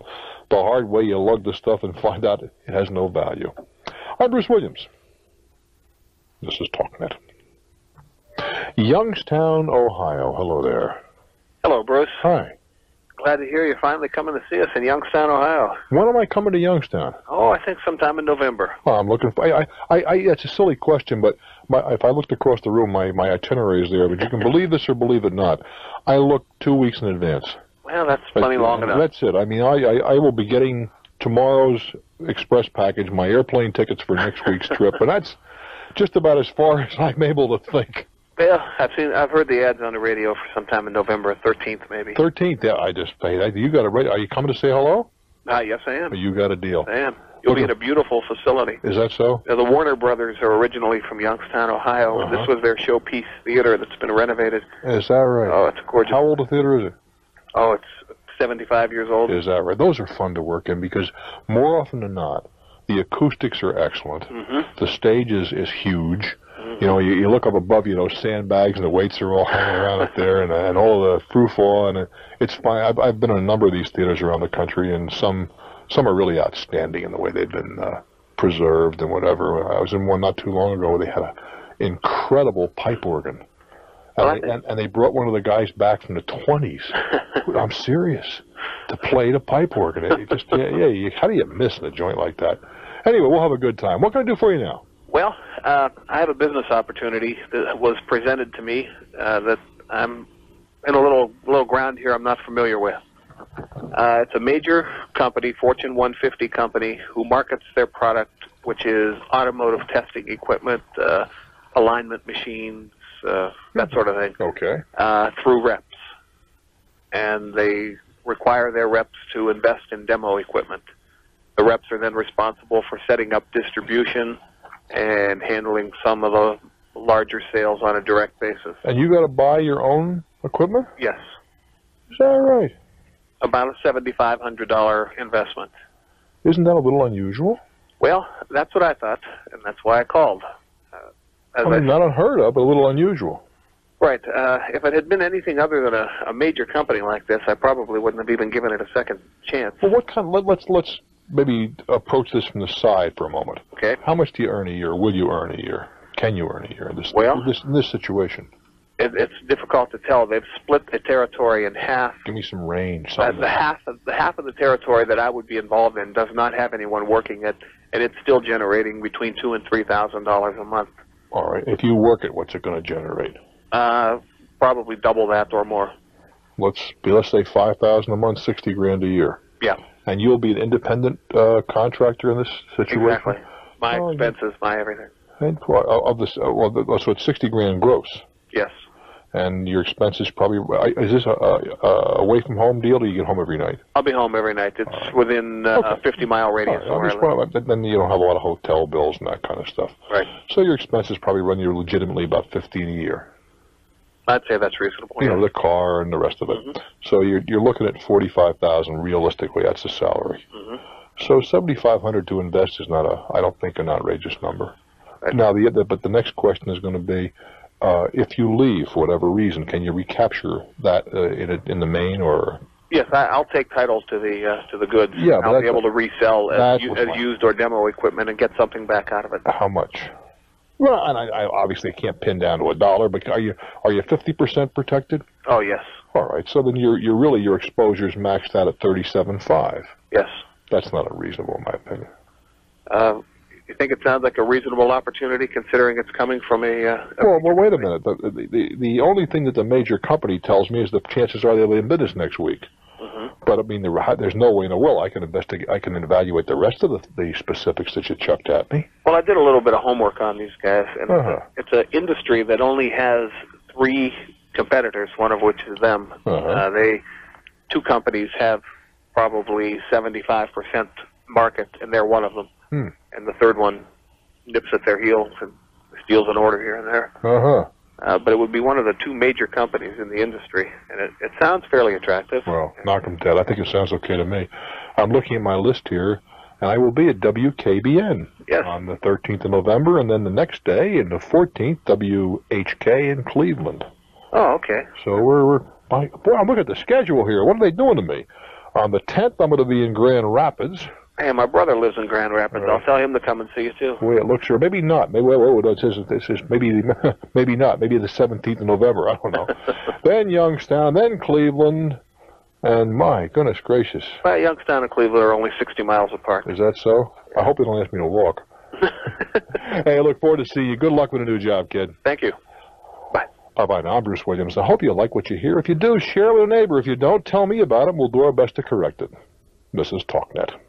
Bellingham, Washington. Hey, I appreciate your patience, Tiger. What's on your mind?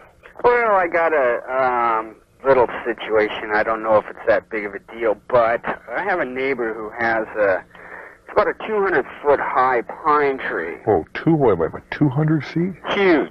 Maybe 100. Yeah. Yeah, 200 feet is 20 stories. That's some kind of pine tree. I mean, if you said redwood, I might be sitting around listening to it. Every time I look at it, it gets taller. I can believe that. But, so there's this 36-foot tree next door. Go ahead. Okay, possibly. It hangs, or it stands directly in between our homes, but it's on his property. All right. And it's every time, when we just bought the place, and when I bought it, I soft washed the roof and cleaned it all up, and every time it rains and every time there's a storm, it hangs basically over our house. Yeah. And it's destroying the roof.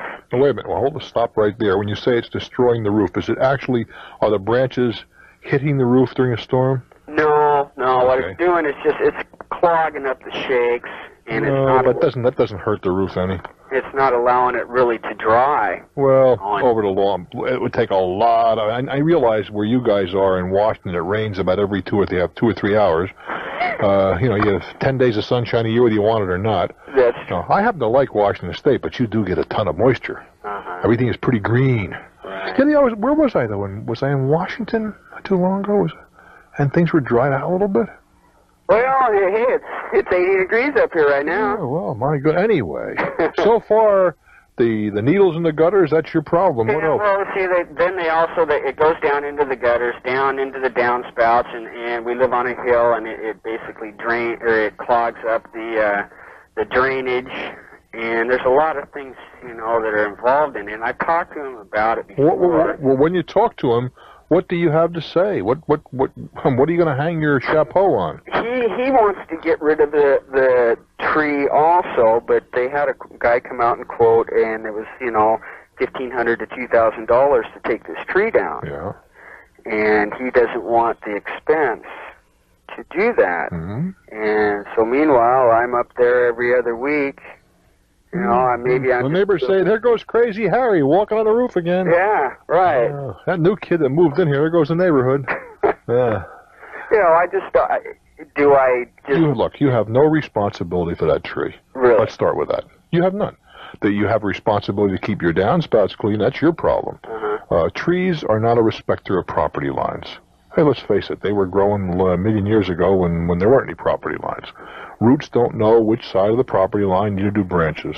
And that's the way life is. Now, well, we had the guy come out to stopwash and saying that that this is going to damage your roof. Well, that's not the issue. The issue is that's the way life is. Now, technically, you could go up there and cut those branches off right to the property line. Technically. You also would have a screwy-looking tree to say, oh, yeah, that's where Crazy Harry lives that walks on the roof. You know the place with a one-sided pine tree. Now, you don't need that. Secondly, you have a responsibility when you're up there chopping away not to hurt that tree. Right. You can take care of the branches, but you can't do any damage to the tree, and that is kind of a rock and a hard spot. I'm not sure you can guarantee that. Now, this guy is saying, look, I understand this is a problem for me too, but I'm not going to eat $1,500. And you can be hard-nosed and say tough, or you can say, look, I don't have any legal responsibility here, and you don't. But I've got a problem. It's a result of this tree, and you've got a problem. It is your tree, but we're neighbors, and we're going to be neighbors for a long time. What do you say we split the cost? And do you have a fireplace? Yeah. Split the firewood. Yeah, it's a more reasonable approach. More reasonable. And let's face it, what would you rather do? For every 26 get rid of the tree. 26 times a year, you're going to be waltzing up this ladder. And how old are you? I'm 30. Well, see, at 30, this is a very easy exercise.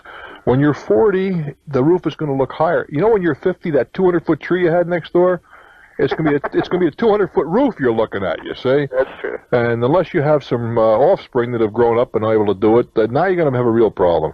For a few $100, if you can afford it, I get together with a guy and say, listen, we're going to have a hell of a party on that Saturday night. You know, and we'll knock the tree down and maybe have a saw-up party for our friends. Maybe that would be one way to get rid of some of the wood without having to spend as much money, because this guy probably quoted you a price taking it away as well. Yeah. Or whatever. Well, I think the reason it's so high is because it's so close to both houses. And what kind of a pine tree is this? That's a green big one. A green? You know, I thought it was an orange pine. What do you think of that? Is it a white? I mean, I'm going to throw something that's screwy at you, okay? Cut it down to about December 1st. Why is that? Because pine boughs have a value at that time of the year. Oh, really? For Christmas. If it's the right kind of tree. That's true. I never thought about that. Oh, you know, you can harvest this sucker. You can have wreaths for a lifetime. Well, not only that, but you might be able to bail it and sell some of it and recapture some of your money. Hey, never thought about it. Well, that's what I'm here for. All righty. Invite me to the party. Okay, thanks, Bruce. I wish you well, kid. I'm Bruce Williams. Hey, you want to buy some pines? You go to Bellingham, Washington, the 1st of December, and I got a guy that's going to have a monopoly of the market. This is Talking It.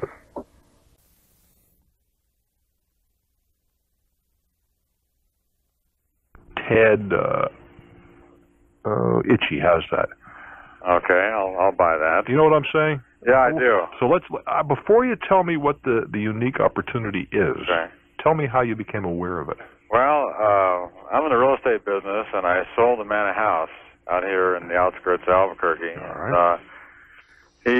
He brought this idea with him. He's invented this product, and he so far has not been on the market or anything. He's got a few that he's manufactured. All right. Well, okay. I'm not as upset as I might have been. Go ahead. Right. So can you tell me a little bit about the product? Sure. It's an inversion table. It's a fully automatic steel table with a fiberglass top that's motorized. Yeah. Lay on it. It's fully automatic, and a T-bar comes down and locks your ankles to the table and slowly lifts you to an inverted position. Why? To align your spine. Sounds kinky. Well, you know, like those old inversion boots that you remember hearing about a few years ago. And then, what is this guy's background? I think he's in a back room or something. What is his background? Well, his background is actually in construction and different areas and phases of that. He can build just about anything. Yeah, but he has no medical. But this is, we're going to strap Sheila Jaskett to this thing, and work on her spine. Right, that's what you do. There was a product that came out in the late 70s similar to this. That may or may not. Hold on. Yeah. All I want to know is, I think I watched the James Bond movie, just the man with a golden gun. Right. And old James climbed on one of these things, and the rascal, who's on the bad guys, he's working for Spectre, put it up to about 9 million, and James Bond was suddenly 7 foot tall. That's right. Well, this guy invented it because he suffered from chronic back problems, and the doctor said he had to have surgery, this and that. He started out by chaining himself to a block and tackle and pulling himself up to relieve the pain.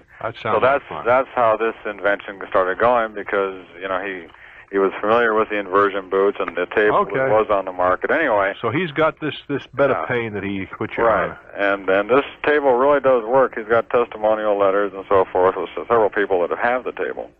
You mean to say that he's let people use this thing? Yeah.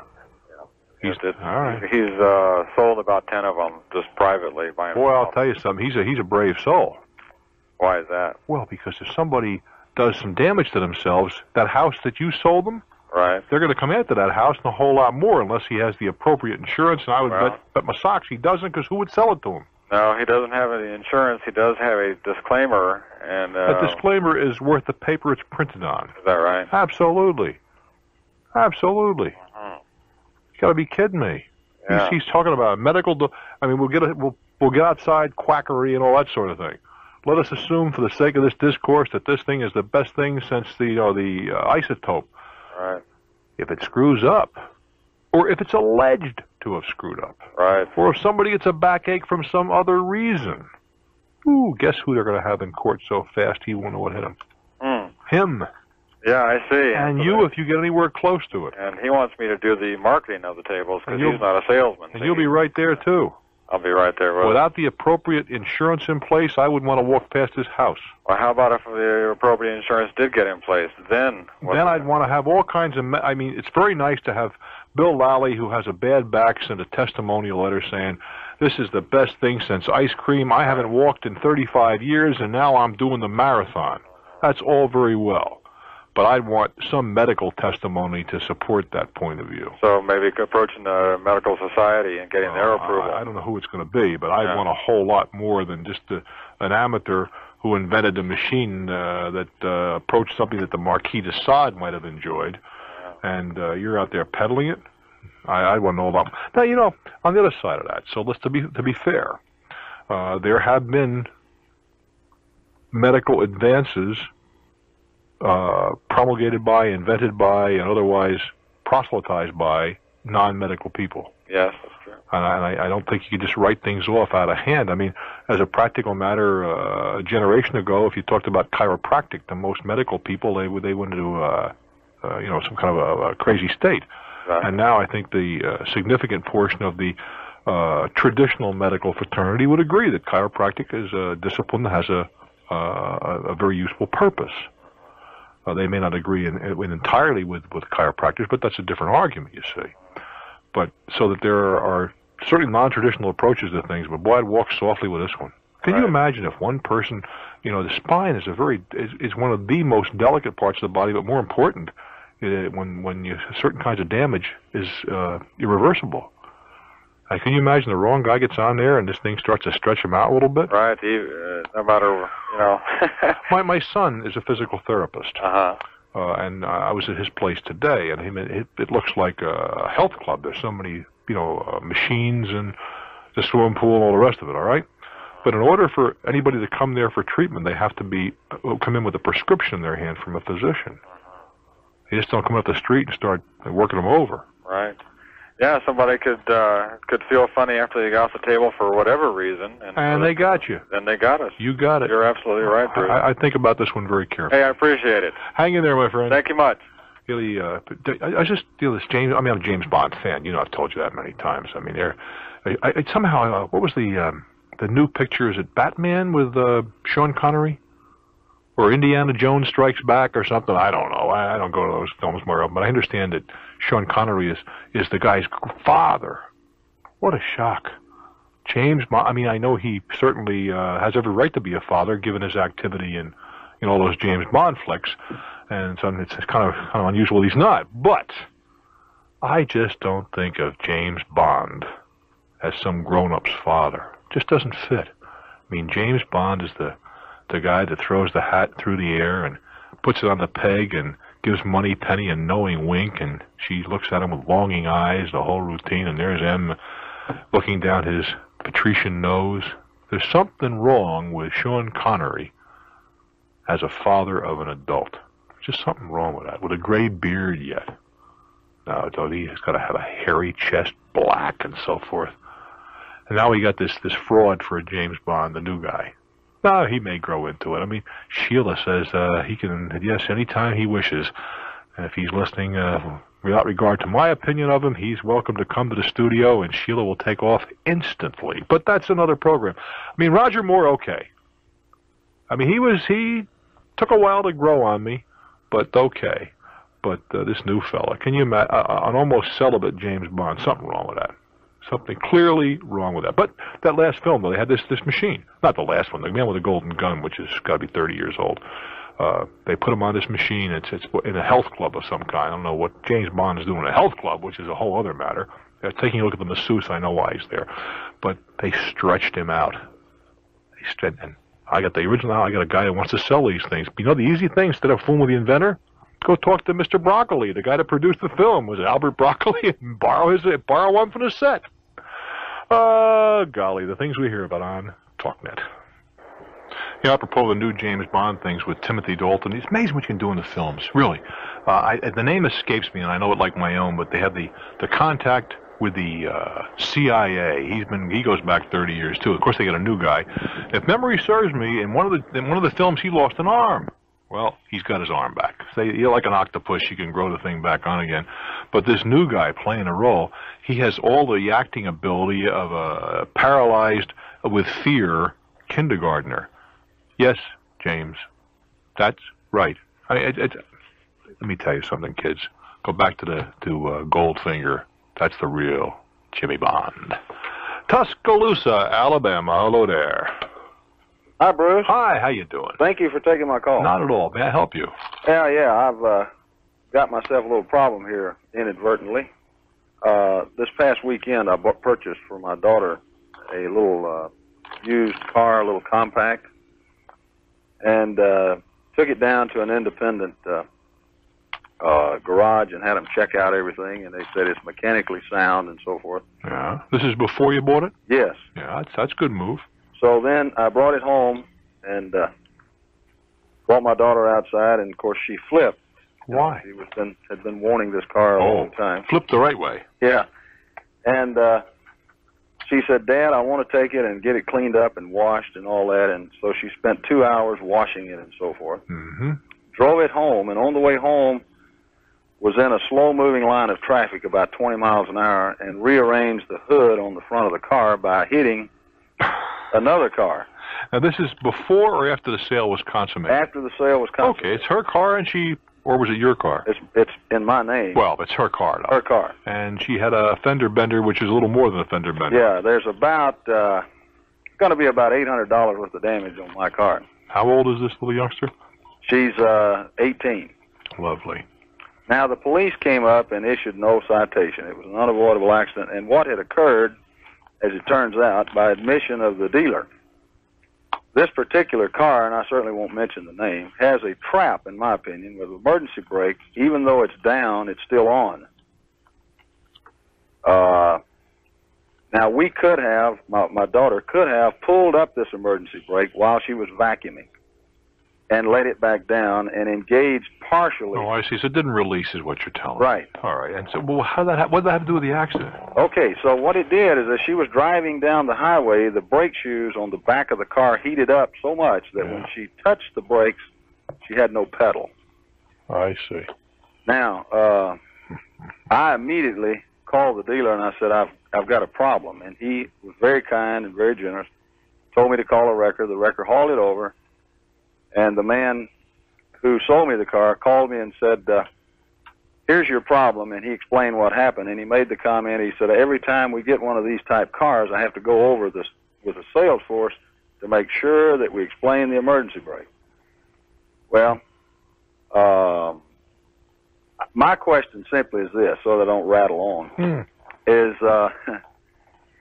well, let me make one of the... What you're asking is there, you make the point, but you're asking, is there some responsibility on the part of the dealer to you? Yes. And I don't know the answer to that. It's an interesting point that you raise. Let me mention this to you. I stopped payment on my checks, and I went out, and this was on advice of counsel. Okay, well, I went out and I spoke with the dealer face up, and I said, look, rather than you and I getting into a real problem, take the car back.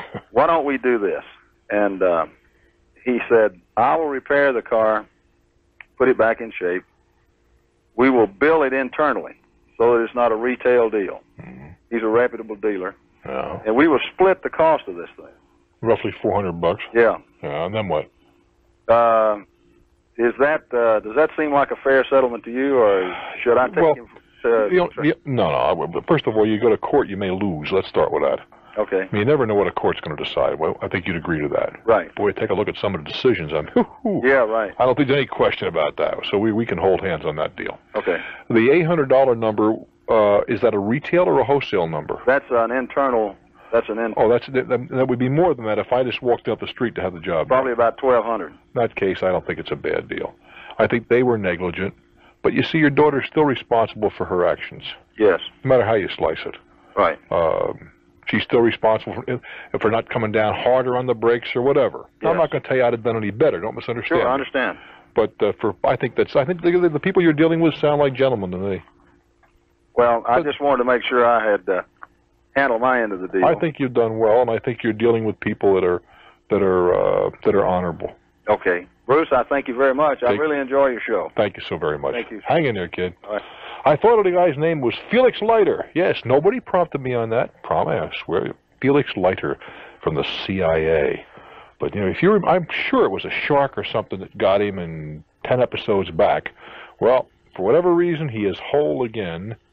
Inarticulate, but whole. Kokomo, Indiana. Hello there. Welcome to TalkNet. Hi, Bruce. How to make a long story short, I guess. All right, let's do it. And when I was a baby, I was given up by my mother. She was very young, and I kind of moved around from foster home to foster home. My grandfather, her father, knew that she had the child and that she had given it up. How old was your mom when you were born? I think she was about 16. Oh, boy. Okay. And so she, gave me into a foster home type system, and I never really got attached to anybody, but when my grandfather sought me out, and I met him when I was about 17, and we kind of developed a close relationship, although I never actually lived with him or anything. Mm-hmm. And he always just kept saying, we got a special relationship type thing. And he passed away about a month ago, and it turns out that I met my mother at the funeral. She showed up. Well, she wants to kind of develop a relationship with me. How old are you now? I'm 21. And my grandfather left me a sum of money, which is why I'm calling you. Mm-hmm. It's a rather large sum of money. How much? $40,000. That is a large sum of money. And it's a large responsibility, too, yes, for someone your age. Yes, and I don't plan on spending it. Mm-hmm. What, are you in school? I just finished. Mm-hmm. And so I do not plan on spending it. I'm just going to save it, I guess. All right, you fine. saved it, I want to save You're it. going to invest it someplace. That sounds sensible. You might want to spend a little bit on yourself for something special, but you sound like a very sensible young woman. Well, I have a problem. What's the problem? First of all, I have two questions. Legally, if my mother should try to take the money away from me... Has the money been conveyed to you? Have you got it yet? No, I have not. All right. Now, your granddad left this money to you in a will. Yes. Has that will been filed for probate? Yes, it has. That's a positive, right? Yes. I'll tell you what. Can you hang on a second? Sure can. All right. We'll go around the corner together. You stick around. I'm Bruce Williams. This is TalkNet. From Kokomo. She was born to a very young woman, 16-year-old, and she went from pillar to post, but did become friendly with her natural grandfather, who remembered her in his will to the tune of $40,000, which has not yet been conveyed. Now, I asked you specifically, if you don't know, what's your first name? Hello? Yeah, what is your first name? Make up a name. Make up a lovely name. Susan. One that you'd like. Would you really like to be a Susan? I really am a Susan. Oh, okay. All right, Susan, here's the thing. I asked you if you were mentioned in the will, and you said yes. The next question was, has the will been filed for probate? If you don't know, tell me, but has it been filed with a surrogate's court in your estate? As far as I know, it has been. It has. Fine. Now, who is the executor of the estate? I don't mean by name. Is it your grandmother or an attorney or a friend or what? It's the attorney that's handling it. He is the executor. Yes. All right. Now, you see, he is bound by the law to see that your granddad's wishes are carried out as best he is able. If your grandfather left you $25 million and didn't have it, obviously he can't give you that. And his first obligation would be to pay all legal obligations that your grandfather left behind. Okay. Then the next thing he has to do is distribute whatever is left in accordance with his wishes, assuming that the stuff is there to distribute. Now, your mother has no claim on that. Was your mother remembered in his will as well? Not at all. And see, that's the problem. Why? I feel in every state except I think Louisiana. In every state but Louisiana, you can keep your kids out of the will. Okay. You cannot in Louisiana, as I understand it. Okay.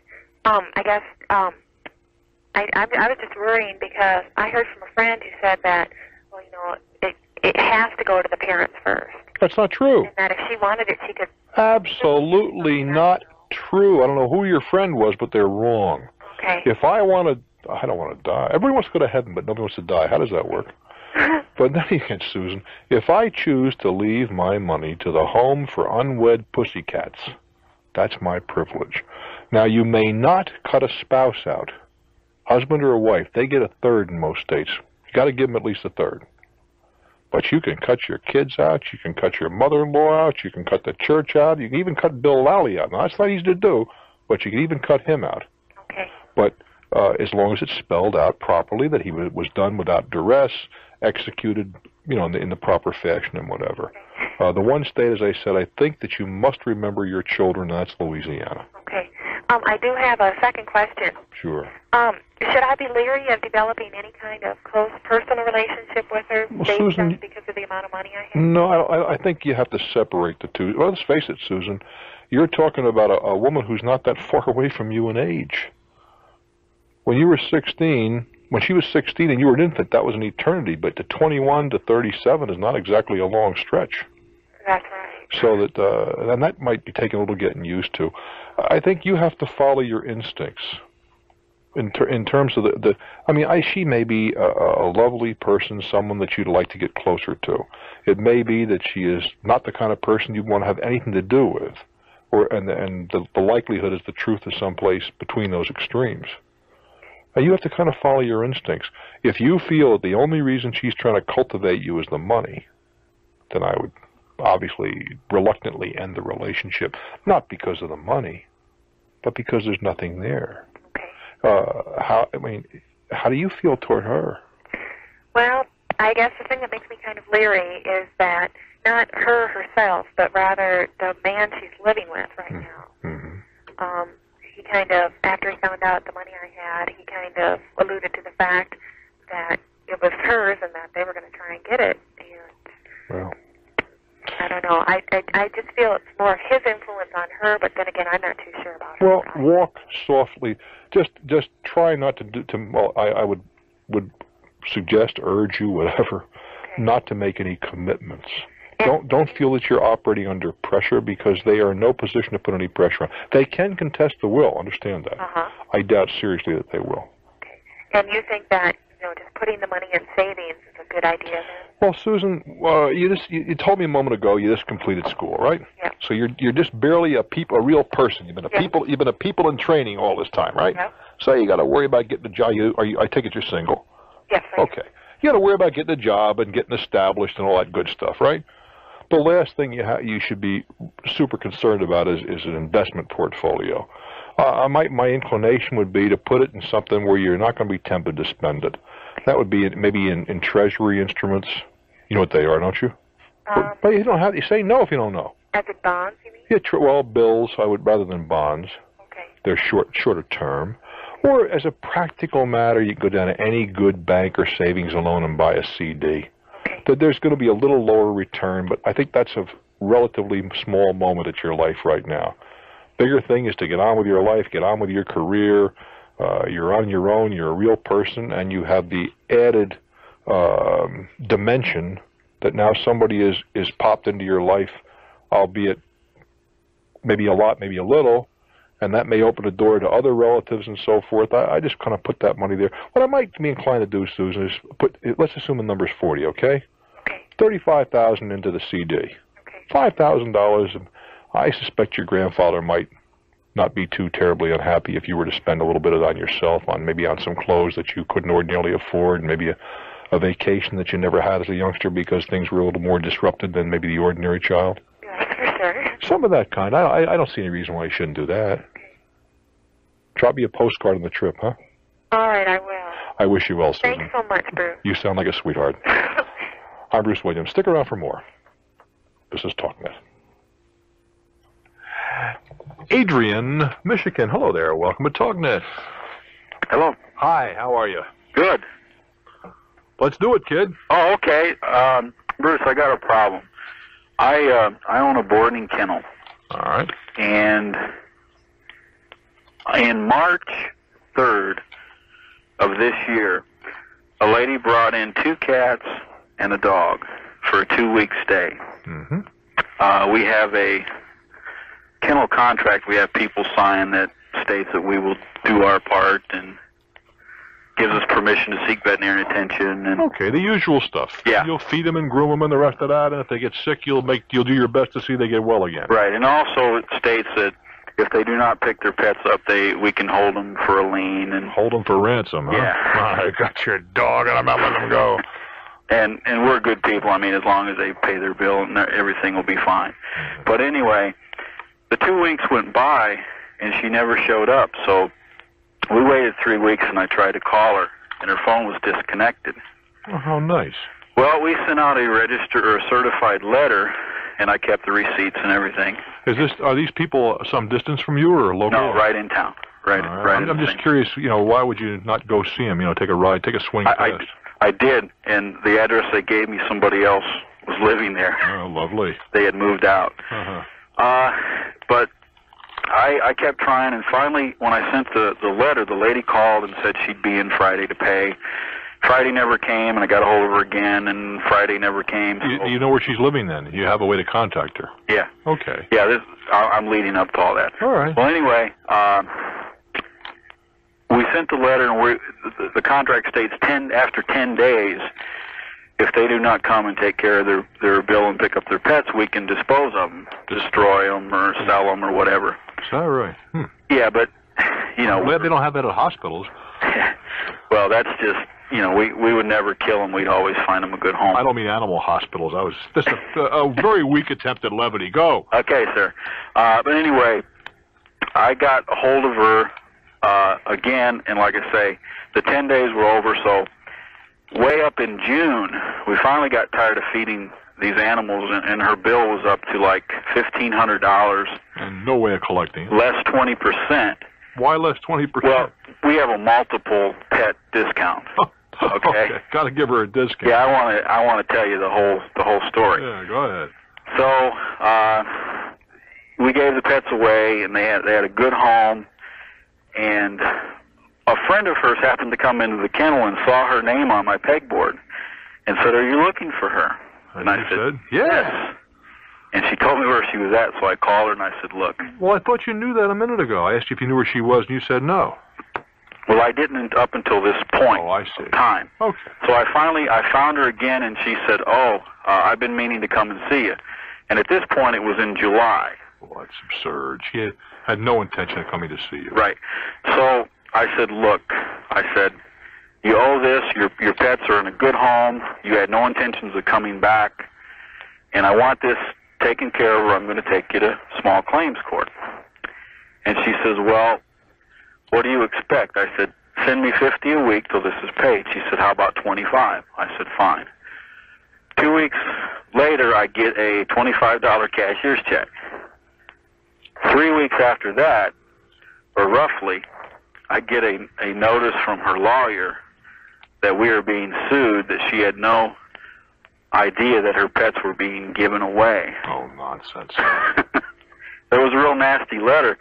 So I called the lawyer, and he was real nasty. He says, you know, you can't do this. We're going to sue you for everything you got. Well, you know, we're going to own your business and blah, blah, blah. Nonsense. So I got a hold of my lawyer. What did he say?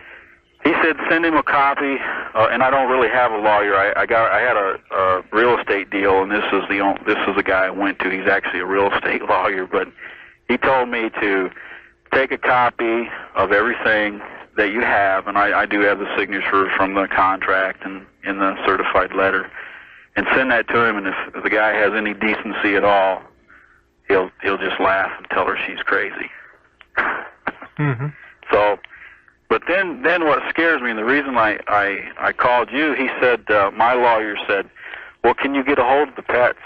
I said, well, yeah, I know where they're at, and the people are in love with them. He said, can you get them back? I said, I don't know. He said, you may have to. Well, you may have to, but I wouldn't move that direction. What does your lawyer say? As long as you know where they are, there is a remedy there, albeit not a very pleasant one. Okay. But, I mean, the fact that this woman abandoned the pets, the fact that she didn't pay for several months, the fact that you sent her a certified letter, the fact that you had telephone conversations, would seem to me pretty evidential of the fact that she had no concern about these pets. Right. And now she's like a lot of people. They think, oh, I have the key to riches. And I have to bet. I'm, you know, I could be dead wrong, okay? Mm-hmm. Probably am. But I'll bet you her attorney's a youngster. Okay. He's from way out of town. He's from way up in Detroit area. Way out of town or not, I'll bet he's young. Because I can't imagine a more seasoned attorney handling something of this kind. Mm-hmm. Because unless, of course, she lied to him. And said, oh, I was in touch every day and my poor pets and so forth.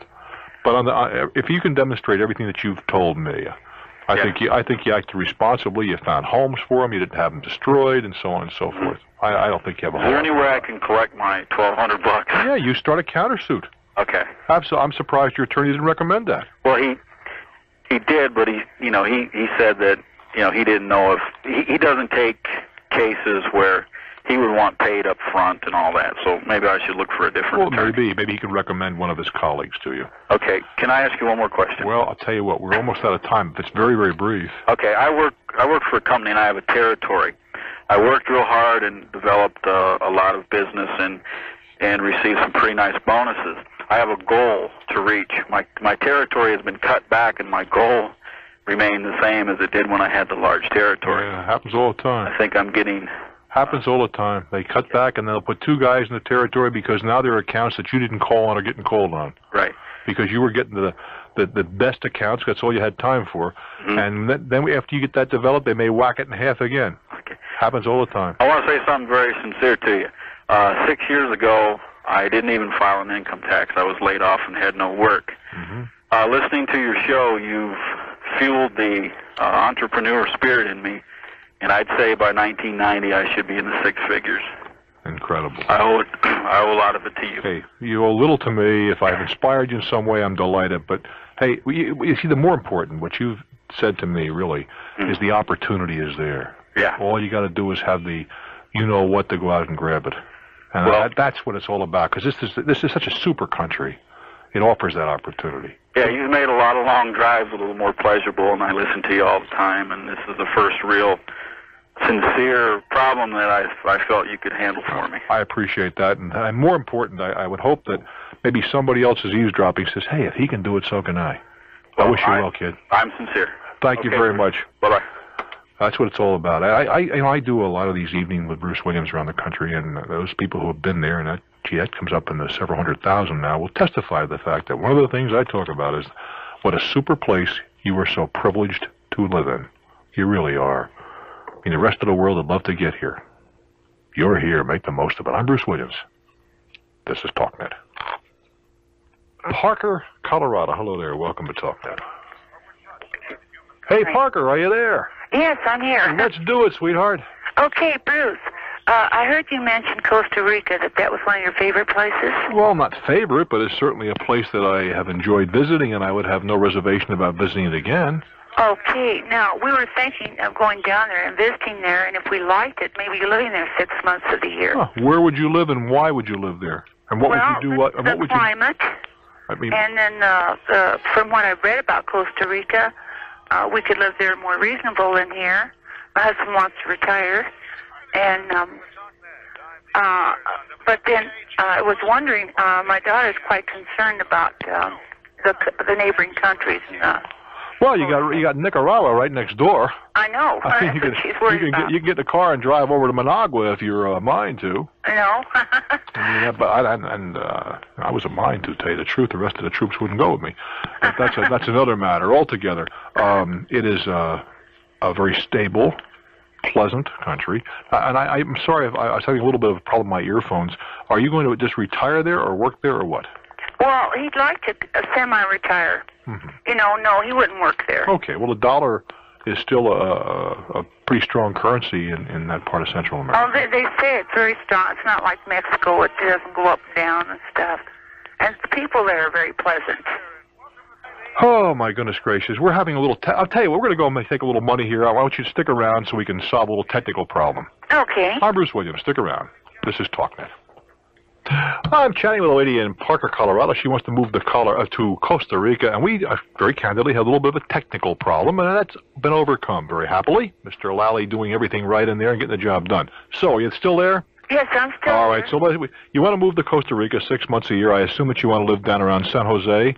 Yes, in one of the suburbs. And, of course, we have to visit there first. Yeah, I would do that because you speak Spanish. Yes, sir, I do. All righty. Well, I wish I did. Very well.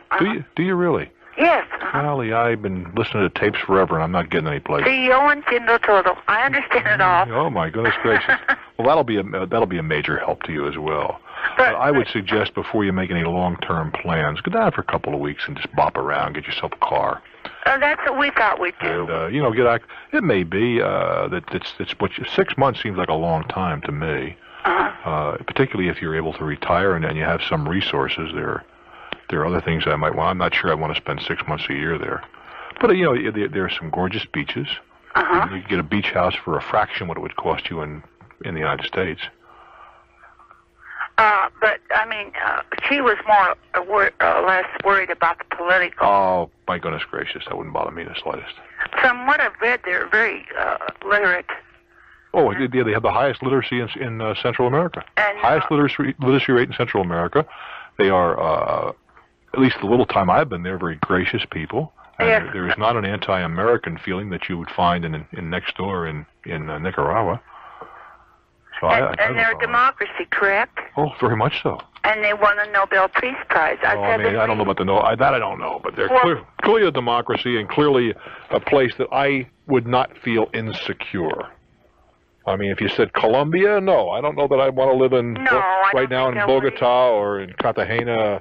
I mean, I've spent some time there, but I don't think I want to be there right now. No, me either. But I would have no problem there at all. So what she's worried about is because we're between I can't